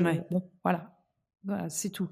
En revanche, qu'un chien, le plaisir qu'un chien aime interagir avec toi, le plaisir qu'un chien est en train de chercher la solution pour savoir ce que tu essayes de lui apprendre, qu'un chien te regarde, qu'un chien ait envie d'être avec toi. Donc une connexion entre, pote, c'est ça, voilà, c'est ça, ton ami. Franchement, c'est ça. Tu fracasses pas ton copain, il y a un moment. Et puis, en fait, c'est-à-dire que, ça devient, c'est un ami. Mais, en fait, c'est plus un peu comme t'éduques tes enfants, c'est-à-dire qu'il y a un cadre quand même. Il faut. Moi, je trouve que il y a un moment, il faut. Je suis désolée, il y a des chiens, tu n'auras jamais de cadre à leur donner. Tu en as certains, il faudra leur mettre un cadre. Comme les enfants. Comme les enfants. Et quand on parle de cadre, de quoi on parle, encore une fois. Et quand on veut mettre un cadre à un chien, comment on fait et Et je pense que maintenant, au lieu, là, tout le monde est en train de parler, de challenger sur la dominance, la hiérarchie, etc. Moi, il y a bien longtemps que j'en parle plus parce que je vois pas l'intérêt. Mais en fait, il va falloir en reparler parce que tout le monde en reparle. Ah, mais tu au crois lieu... que ça s'est tassé à un moment et que maintenant, oui, ça revient? Ça revient à fond. Ouais. Donc, on y va de ces grandes idées, machin, entre les espèces, il n'y a pas de hiérarchie. Mais une fois qu'on a dit ça, comment tu résous le problème des gens? Et moi, je me dis qu'il faudrait mieux parler de la qualité des interactions. Bien sûr. Plutôt que s'intéresser à ces histoires de dominance. C'est-à-dire que si tu vois par exemple, tu prends un chat sur un canapé, tu lui fous une tarte pour qu'il descende du canapé, tout le monde trouvera ça normal, que la fois d'après, le chat te griffe. Tu fous une tarte à un chien pour qu'il descende du canapé, tout le monde dit il a un trouble du comportement parce qu'il mord. Ouais, mais c'est quoi la différence entre le chat et le chien? Je comprends pas. Le chien doit accepter une tarte dans la tronche sans rien dire. Et vous êtes pas étonné qu'il va... Enfin, tu vois, il y a tellement une méconnaissance on met tellement les chiens dans des boîtes, ils doivent être comme ci et pas comme ça. Et pas sur d'autres espèces, par exemple le chat. Ah ouais. Tu prends les chevaux dans un pré, tu fous du foin, ils s'engueulent et ils se foutent parce que les chevaux. Oui, bien sûr. C'est normal, c'est des chevaux, les chiens non. C'est bizarre. Enfin, alors pourquoi on serait moins tolérant? Mais je sais pas si c'est un manque de tolérance ou si on a été biaisé par quelque chose. C'est pas possible. Ah ouais. Ce qu'on demande aux chiens, on le demande à aucune espèce animale. Alors, regarde, moi, quand j'étais jeune, on disait, quand un chien est sur sa couche, tu vas pas le déranger. Et quand un chien a un os, tu vas pas lui reprendre son os. Ouais. C'était tellement vrai que si enfant, tu reprenais un os et un chien te mordait, tu te faisais engueuler, pas le chien. C'est normal. Maintenant... Si le chien, on ne peut pas lui reprendre son os, c'est un problème. Il a un problème. Il a un problème. Il a une étiquette. Chien, un problème. Si le chien, on va lui faire un bisou sur sa couche et réagit, eh ben, il a un problème. Ouais, alors, la bonne nouvelle, c'est qu'on peut leur apprendre à aimer ça. On peut vraiment leur apprendre à accepter l'idée qu'on leur reprend l'os, à accepter l'idée d'un bisou. Par contre, on n'a pas changé nos modèles éducatifs. Et on tombe du placard et alors on tombe des nues il y a un problème quand même. Là, mais tu dis, mais franchement, des fois, tu te dis, mais l'espèce humaine, franchement, on a un cerveau. Mais tu l'expliques cette déviance à un moment donné? Moi, je pense qu'on est dans des croyances et puis on reste dans ces croyances. Tu vois, moi, mon évolution a été de me dire, ok, sur 10 chiens, on a un modèle éducatif, d'accord? Il marche sur 7 chiens sur 10. Ok, je vais regarder plutôt les 3 chiens sur qui ça ne fonctionne pas. Je vais plutôt prendre ceux-là et je vais dire qu'est-ce qui cloche dans mon modèle éducatif? Pourquoi ces 3 chiens, ça ne fonctionne pas? Et dans l'idée, tu reprends le modèle éducatif que tu adaptes pour les 3 chiens pour qui ça ne marche pas et tu te rends compte qu'en fait, ça marche sur 10 chiens sur 10. Parce qu'en fait, les 7 chiens pour qui ça fonctionnait, que tu leur rajoutes un truc ou deux, franchement, ça va pas changer grand-chose à leur life. Par contre, pour ces 3 chiens, ça va changer beaucoup. Et je pense que peut-être qu'il faut juste amener les gens à réaliser que ces 3 chiens pour qui ça ne fonctionne pas, mais on ferait pareil chez les enfants, ça serait bien. Mais on les a mis mieux, sur... ça serait mieux aussi. Parce on fait la même chose. On fait la même chose. Et te dire, en fait, si... on regarde ce modèle éducatif et sur ces 3 enfants qui sont, tempérament. Parce que maintenant, on met dans des cases, Catherine, hyperactif. On l'a fait aussi, mais en fait, moi, je rentre pas dans le modèle vétérinaire parce que les vétérinaires ont un regard que je n'ai pas. D'accord. Donc, eux, ils ont un regard maladie, diagnostic. Moi, j'ai pas ce regard-là. Par contre, j'ai le regard pour me dire, là, on est devant une maladie peut-être. Parce que dans mon analyse, je vois bien que ça colle plus. Donc, j'ai ma limite de compétence. Mais honnêtement, et je dois le dire, j'ai envie de le dire haut et fort, c'est que la plupart des chiens qu'on a dit malades ne sont pas des chiens malades. Désolée, ils sont pas malades. C'est des chiens où la qualité des interactions n'ont pas été là. Et il y a eu un défaut dans l'apprentissage et c'est des chiens qui ont décidé de pas rentrer dans le moule et dans le cadre. Et ça, tu arrives ça, tu le récupères. La bonne nouvelle, c'est que la plupart des chiens comme ça se rééduquent. Ça se remodèle, ça se retravaille. Je dis pas que c'est toujours simple. Ouais, bien sûr. Je dis pas, c'est relativement rapide quand même. T'as des belles histoires comme ça? Il y a des très belles histoires. T'as un exemple que tu pourrais j'en nous ai donner? plein. Je vais essayer de t'en trouver une. Il y a belles histoires dans les refuges, par exemple. Oui, alors tu pourras parler parce que de ton partenariat avec Andy Chien, la SPA. Alors la SPA, c'est Natacha Harry, à l'époque était présidente et qui a voulu que on forme les agents animaliers aux méthodes positives. Ça a démarré comme ça en refuge, en fait. Et c'est là on a commencé à faire des formations il y a 14 ou 15 ans en arrière. Ouais. Donc, c'était assez nouveau, en tout cas pour la SPA. Maintenant, non, ils continuent les formations. Et là, c'était d'amener un autre regard, justement, des agents sur les chiens. Et on a eu des modules rééducation de chiens à problème, etc. Donc, qu'est-ce que je pourrais, par exemple, si on parle des friandises, par exemple, un chien abandonné par son maître parce que chien très peureux, qui est très bien avec son maître, ce chien a une nouvelle amie, et le chien gère pas du tout la nouvelle amie, mais par peur, vraiment des grosses peurs. Donc le maître décide d'abandonner le chien et de garder sa nouvelle conjointe, parce que les chiens étaient un peu dangereux quand même, il n'avait pas que peur. Donc, c'est un cas réel là que tu expliques. Oui, c'est des cas réels. Ouais. Et donc à la SPA, le chien est depuis 2-3 mois en enclos et il est toujours réactif, toujours peureux, et les agents commencent à désespérer et se dire est-ce qu'on va le sortir d'affaire, ce chien, parce qu'en fait, donc tu te dis pourtant. Ils lui donnent à manger tous les jours, mais ils peuvent toujours pas le sortir du box, il est réactif. Ils lui donnent à manger, ça ne change rien. Le regard qu'a le chien sur les humains ne change pas. Donc, nous, on arrive. Moi, j'y vais avec mon cervelas, avec mes Nakis. J'y vais 1 fois, j'y vais 2 fois, j'y vais 3 fois dans la journée. Ça change rien. Le chien, il est autant réactif. J'ai beau lui donner du cervelas, ça change que dalle au chien. Ouais. Bon, je me dis, donc là, je dis aux agents, laisse tomber, ça fait plus d'une demi-journée qu'on offre des cadeaux aux chiens, ça change rien. Je dis, tu sais ce qu'on va faire, et c'est des cas réels. Je dis, tu sais ce qu'on va faire, on va arrêter d'aller le voir, par contre, on va aller acheter du poulet rôti. Donc, on va acheter 2-3 poulets. Ouais. Et j'ai dit, tu vas prendre une assiette, tu mets du poulet, des cuisses de poulet, du poulet. Tu montres la gamelle au chien, tu lui poses, tu désignes la gamelle, tu regardes pas la gamelle, tu pars, et tu lui dis, voilà, c'est cadeau. Je te mens pas, 24 heures après, le chien arrivait en se tordant de plaisir. En frétillant. 48 heures après, elle le sortait du box. Wow, l'agent, elle était tellement émue qu'elle pleurait. Et 6 mois après, elle était adoptée.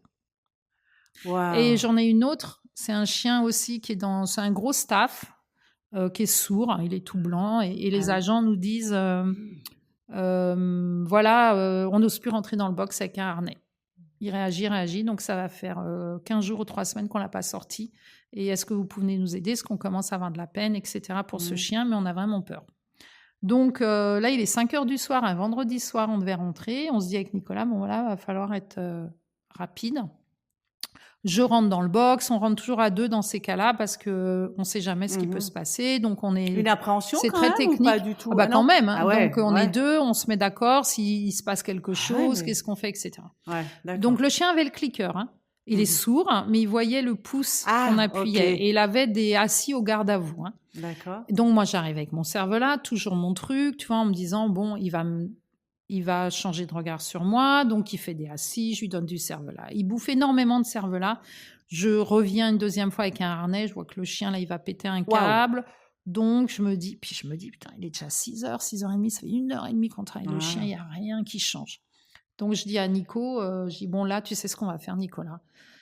Il faut qu'on trouve une solution. On ne peut pas repartir en laissant le chien comme ça. Donc, je dis, tu vas prendre un gros cervelas, tu vas le mettre en hauteur, et pendant que le chien est fixé sur ce cervelas, je fous le harnais, je le ferme. Ok, waouh, c'est risqué quand même. Attends, tu vas voir le truc. Il avait déjà mangé au moins 2-3 cervelas. D'accord, ok. Donc, on arrive, Nicolas met le cervelas en l'air, je vais le chien est fixé, mais le chien, il saute, il fait tomber le cervelas à ses pieds. Et là, t'as un gros molosse, les pattes comme ça, en train de se bouffer son cervelas. Et là, il y a Nicolas il se dit non, le cervelas. Et là, le chien lui fait mauvaise idée. Donc, je dis à Nicolas, écoute, on bouge pas, parce que dans ces cas-là, tu bouges pas. Tu sais jamais au niveau du partage des ressources, c'est des chiens de refuge. On bouge pas et on laisse le chien manger son cervelas en entier. Tranquille. Il mange son cervelas. il lève la tête. Et là, je vois des cœurs. Ouais. Et je dis à Nico, c'est bon, fin du problème. Je lui tu mets le harnais, je sors le chien au harnais, et je dis aux agents, fin du problème. Ils me disent non, non, c'est pas possible. Je sors le chien, on l'emmène dans un parc, on enlève le harnais, on lui met le harnais, on le baigne, on fait plein de trucs. Et il a été adopté. Mais et ce chien nous a appris la différence entre qualité et quantité. C'est-à-dire que les chiens, en leur donnant tes petites friandises, ils sont en frustration perpétuelle.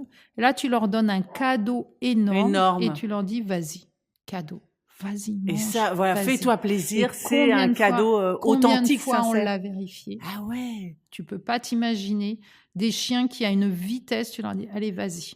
Bon, fais-toi plaisir. Un chien, un jour, qui était relativement limite, plus que limite. Je fais pas gaffe, j'ai un énorme... tupper avec plein de friandises dedans. Et là, le chien, il est très nerveux, très limite. Il saute sur la table, c'est un chien de refuge. Il fout la tête dans le Tupperware. Là, moi, je suis à côté, je bouge pas et j'ose pas retirer le tupper. Là, j'ose pas mettre la main. Je sens qu'il me dit non, n'y va pas. Donc, je suis à côté et je dis vas-y, mange. Mais on se dit toujours, il va avoir une diarrhée. Il va y avoir des conséquences. Mais vas-y, mange.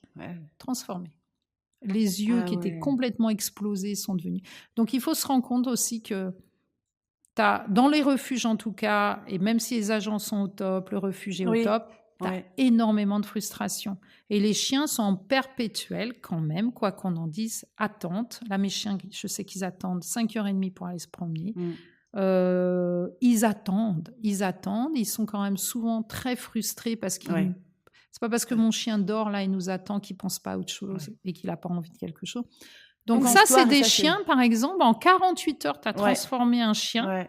Et l'idée, quand tu es en refuge, c'est qu'est-ce que je pourrais faire pour En fait, la rééducation, elle est simple. C'est comment je vais faire pour changer de regard. Comment je vais faire pour que le chien change de regard sur un stimulus déclencheur. Et quand tu disais qu'est-ce qu'il faut faire pour les humains, c'est la même chose, c'est changer leur regard sur ce qui déclenche leur croyance. Et c'est là que tu parles de qualité plutôt de quantité aussi. Mais faisons peu mais bien. Et ça, c'est systématique. Tu peux faire beaucoup, mais bien sûr. Moi, tu sais, maintenant, les gens, ils viennent, ils disent « Oui, alors, on est dans le modèle activité. Oui, il faut que je fasse ça. » Je dis « Vous savez quoi, on va arrêter. Vous allez vous promener avec le parc, avec votre parc, au parc avec votre chien. » Ils disent « Oui, mais il va pas avoir assez de chiens. » Il en verra des chiens. Il vaut mieux peu mais bien. Que trop et et puis vous vous retrouvez avec des chiens compliqués parce que où on apprend trop aux chiens à aller en interaction avec n'importe quel chien, donc on se retrouve dans des confs. Mais c'est parfois n'importe quoi. Tu sais, faut revenir au bon vieux concept du chien de compagnie. Pourquoi on viendrait pas à ça? Le chien à qui on a acheté son pain avec, on allait se promener, on allait chez les potes. Alors c'est-à-dire qu'on demande trop? Ça peut être too much. Ça peut être too much. Où les gens se passent le temps à se culpabiliser parce qu'ils n'ont pas fait 3 heures de balade par jour. Enfin, ça va. Ça va. Mais alors, tu peux nous parler... Que tu te culpabilises parce que tu laisses ton chien 12 heures enfermé par jour. Ça, là, il y a raison. Il y a des raisons. C'est pas parce que je dis ça que je suis en train de dire le contraire. On est bien d'accord. Bien sûr. Tu peux nous parler de l'importance de tes chiens? Alors là, moi, j'ai vu, il y a Icar Youyou, tu peux nous en parler. Et puis de tes chiens passés aussi, je pense à Archie, tout ça, tu peux nous en parler? En fait, c'est comme pour tout le monde, c'est des rencontres. Archie, je racontais ça justement hier soir, mon chien qui est sur le livre des signaux d'apaisement. Alors ça, c'est une drôle d'histoire, c'est pour ça que je comprends les gens qui perdent un chien et que... Moi, j'ai perdu un chien qui s'appelait Yo, c'est un chien que j'adorais. Qui est mort parce que je l'ai rappelé. Il a traversé une route et il s'est pris une voiture alors que je le rappelais. Donc, il meurt. Et je fais un déni complet. Et un jour, je me lève et je dis à Alain, en fait, Yo nous attend dans un refuge. Et mon conjoint de l'époque me dit, OK, parce qu'il était très cool. Il dit OK. Mais il a dû se dire à l'époque... elle est un peu perchée. Souci quand même. Donc, j'arrive dans le refuge et je cherche mon chien qui est mort. J'avais enterré quand même, donc je l'avais vu, mais pour moi, non. Donc, je vais dans le refuge, je cherche mon chien et je vais voir Alain et je dis, en fait, il n'est pas là. Genre, on va ailleurs.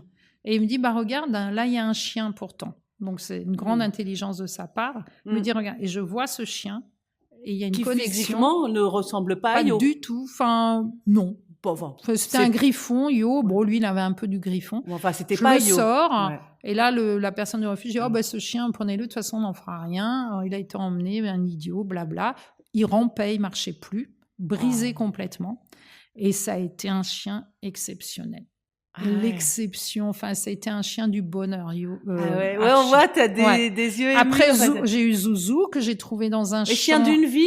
Est-ce qu'on peut dire ça, Catherine? Non, parce que tous mes chiens ont été mon chien d'une vie. Voilà. Ils m'ont tous. Mais il y a des gens qui arrivent à me le dire, à répondre à la question. Il y en a. Ouais, enfin, ils ont tous tellement apporté quelque chose.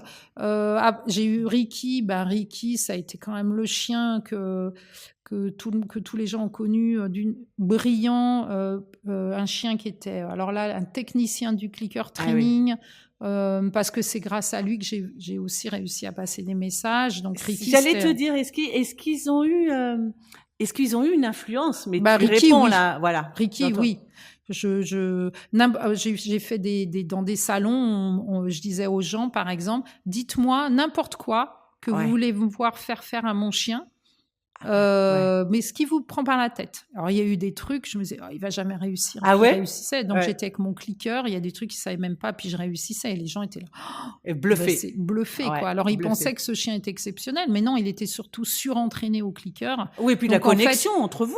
Oui, on avait une super connexion. Donc il m'a apporté beaucoup. C'est le chien. Influencé aussi. Il m'a influencé, Ricky, parce que c'est un chien difficile, c'était un border ligné sur vache, donc très fort tempérament.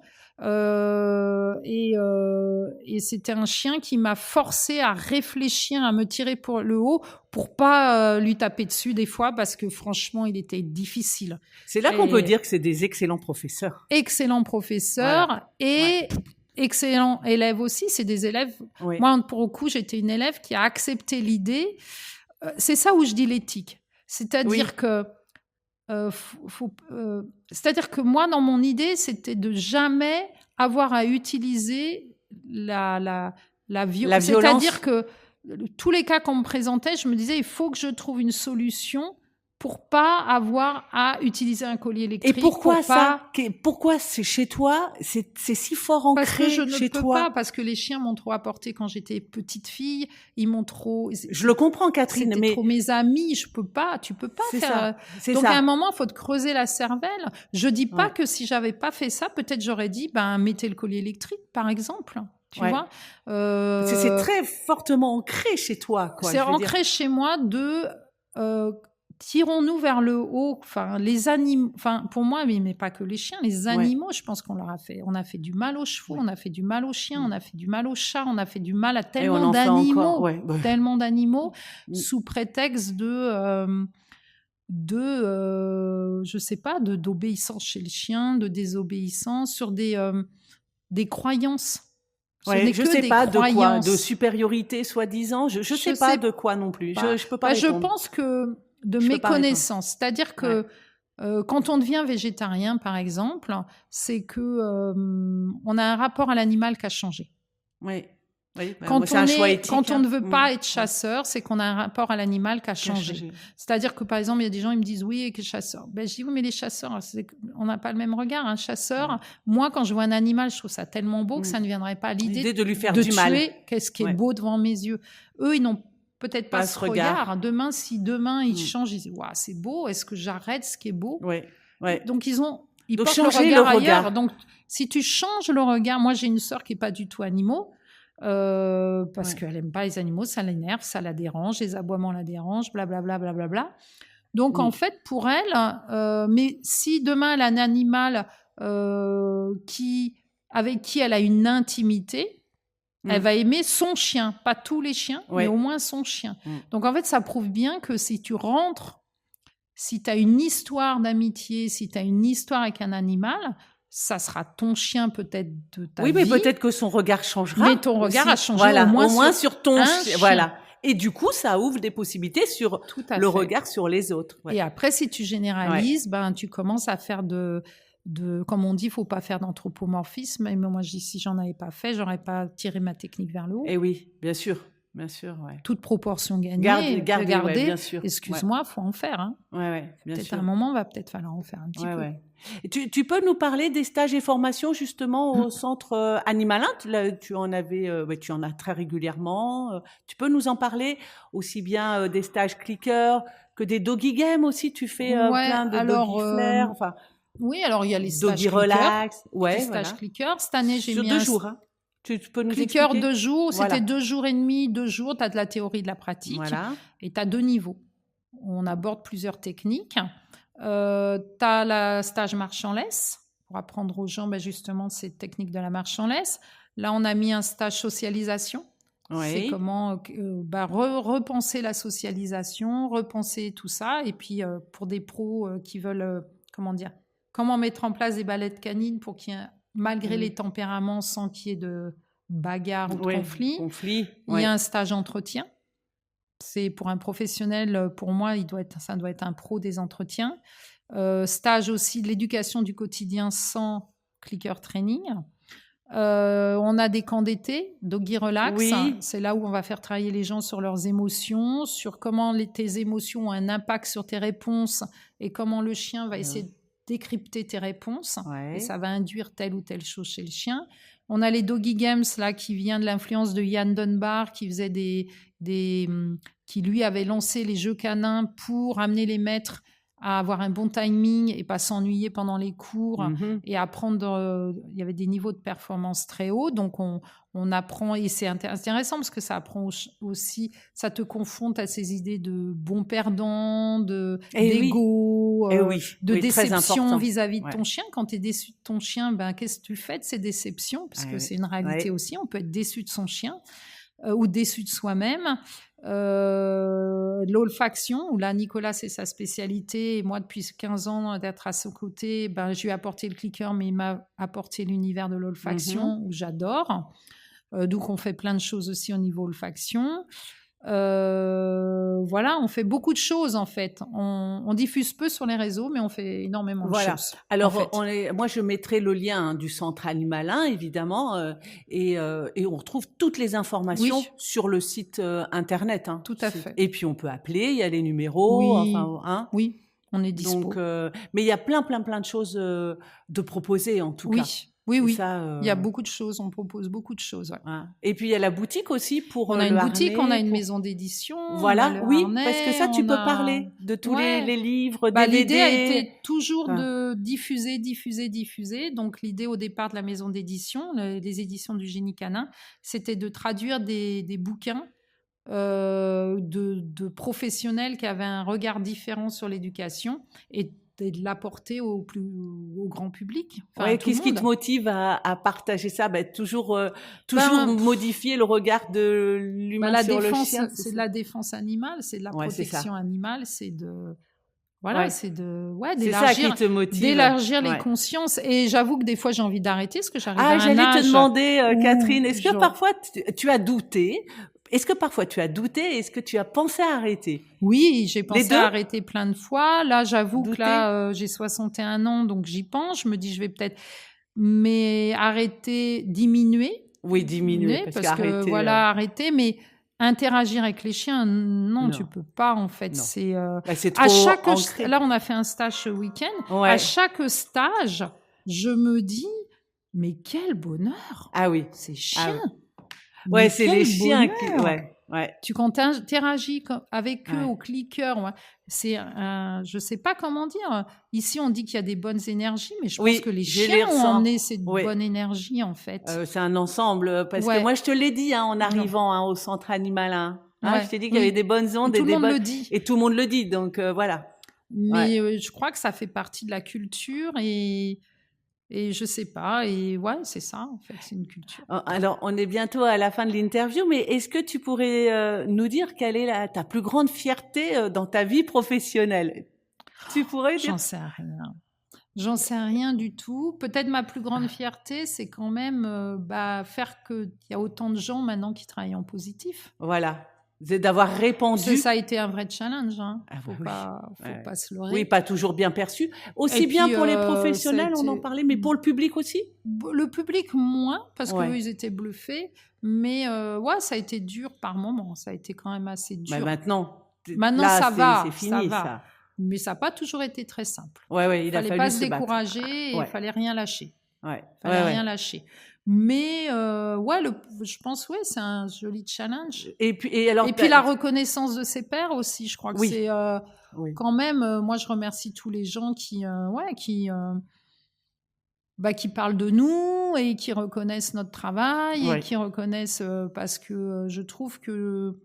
Et puis tous ces gens qui ont le courage de venir avec leur chien et de dire voilà, j'ai un problème avec mon chien. Je trouve ça hyper courageux en fait. Oui, alors on finit. Moi, je pourrais passer évidemment des heures à t'écouter parler de ta passion et de ton expertise. Là, les loulous ont envie d'aller faire leur tour. Donc, et puis toute bonne chose ayant une fin, on va devoir finir l'interview et on va leur laisser la place quand même. Mais avant de conclure, Catherine, j'aimerais te demander 2 choses. Est-ce que tu as un modèle ou une personne qui t'inspire, que ce soit dans ton domaine, le monde canin ou pas? En France ou à l'étranger? Pas forcément. Est-ce que tu as une personne? Je pense que Yann. Alors, il m'inspire. Il y a plein. Alors, Yann, c'est un ami, donc il y a plein de choses. On n'est pas d'accord sur voilà. Hein. Et ça, l'un n'empêche pas l'autre, en fait. C'est ça aussi qu'il faut savoir. C'est pas parce que Yann m'inspire que tout ce qu'il fait, je suis OK, et tout ce que je fais, il est OK. Mais on s'inspire l'un de l'autre. Moi, j'admire son intelligence, j'admire son avant-gardisme et son intelligence sur l'humain, en fait. Il a une intelligence qui est pour moi, avant-garde. D'accord. Qui est avant-garde et qui l'est toujours encore maintenant. Maintenant, franchement. Donc, après, en clicker, parce que Yann n'est pas clicker training, il y a quand même Ken Ramirez, qui a une grande intelligence au niveau compréhension de l'animal. Il y a quand même des gens qui ont, que tu trouves inspirant. Il y avait un Anglais que j'adorais, qu'on n'entend pas parler, qui s'appelle John Rogerson. Peu de gens ont entendu parler, qui est incroyable au niveau de son intelligence, aussi sur le regard du chien et des gens avant-gardistes qui déjà dans les années 70 avaient déjà un regard. À la limite, moi, ce que je dis, il le pensait déjà. Il le pensait déjà, il le voyait déjà, il percevait déjà, etc. Donc des gens qui ont su réfléchir avant tout le monde et voilà. Avant-gardiste, comme tu dis. Et c'est pas simple, hein, c'est pas toujours très simple. Non, et puis comme tu disais, puisque toi tu l'es dans cette méthode. C'est pas toujours confortable parce qu'on se fait chahuter, on se fait critiquer, on se non, moi ce qui est pas confortable maintenant, c'est que il faudrait tirer le niveau vers le haut et on peut pas vraiment parce que dès ça devient assez compliqué quand même de donner son avis sur des choses. Il y a plus cette envie de réfléchir comme avant, je trouve. On a envie de juste juger, condamner, etc. Donc ça, je trouve ça un peu fatigant. Mais voilà, donc c'est pas le fait d'être avant-gardiste qui est fatigant, moi j'adore réfléchir. Et j'ai un côté assez philosophe aussi, et je trouve que c'est devenu très compliqué sauf en intimité avec des gens en stage, on réfléchit bien, on se pose des vraies questions. Il y a un super échége. Dans les stages, franchement, moi c'est pour ça que je parle peu sur réseaux sociaux parce que c'est complexe, hein. C'est pas de la discussion, c'est de la condamnation ou du jugement ou donc c'est fatigant, ça apporte pas grand chose en fait. Même si je pense qu'effectivement il faudrait revenir et il faudrait reparler un petit peu, c'est pour ça que là je trouve ça très sympa qu'on discute toutes les deux. Je pense que l'idée des interviews que tu fais et tout, c'est plus sympa et c'est plus confortable en fait que dire un truc. Tu vois, parce que des fois sur les réseaux, t'as pas le temps, tu balances 3 phrases et on c'est mal, sorti du contexte. Oh là là. Mais bien sûr. Pour et puis du coup déformé placer ou mal l'ego. compris. Bien sûr. Et du coup, ça, je trouve pas ça très intéressant. Et ce que je trouve un peu dommage, c'est peut-être ça casse la motivation de certaines personnes à parler et qui auraient beaucoup choses à dire. Parce que je pense qu'il y a, attention, il y a plein d'éducs qui ont un très bon niveau et qui ont des choses extrêmement intéressantes à dire à divulguer. Voilà. Et l'autre chose, Catherine, c'est est-ce que tu souhaites partager des informations que nous n'avons pas encore abordées? Il aurait fallu que j'y réfléchisse. Quel type d'info? Non, est-ce que tu vois rajouter quelque chose? Bon, il y a plein d'autres choses. Ah mais là, oui. Je sais. On a quand même fait un peu là, le on tour. a abordé pas mal de choses. Ouais. Non, là, comme ça, non. Moi, s'il y a vraiment une chose qu'il faut repenser, c'est les notions de hiérarchie-dominance, mais sans parler en éthologie, on a dit ça, la science, non. Oui. Allons sur le terrain, regardons les chiens en trop et repensons autrement. Alors, tu veux dire quoi? Repensons à nos qualités des interactions et arrêtons de parler, de vouloir prouver que ça n'existe ou que ça n'existe pas. Vraiment, là, j'insiste dans le sens où tu as des gens, moi, ils me disent « Ah oui, je pense que les dominants existent ». Bon, écoute, ça paye pas de mie. Franchement, je m'en fous. À la limite, je m'en fous, c'est ton mot.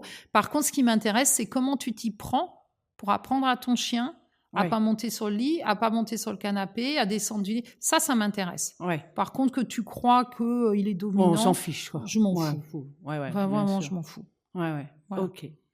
Eh ben, écoute, je te remercie infiniment merci à toi de m'avoir interviewé. D'avoir partagé ta passion et tes connaissances avec nous aujourd'hui. Ton approche bienveillante de l'éducation canine est non seulement inspirante, mais elle nous rappelle, tu vas me dire si tu es bien d'accord, à quel point le respect du chien est essentiel pour bâtir une relation solide et harmonieuse et changer ce regard que l'on porte sur le chien. Donc, merci pour ton temps. Je te souhaite le meilleur à venir. Merci. Je te remercie d'avoir écouté cet épisode de WAF et j'espère que tu as pris beaucoup de plaisir. Si tu as aimé, laisse un avis et n'hésite pas à partager le podcast avec tes amis ou d'autres passionnés de chiens. Pense aussi à t'abonner pour ne manquer aucun des prochains épisodes remplis d'histoires captivantes et de conseils pratiques. Et bien sûr, un petit clin d'œil à tous nos chiens qui enrichissent nos vies de 1001 façons.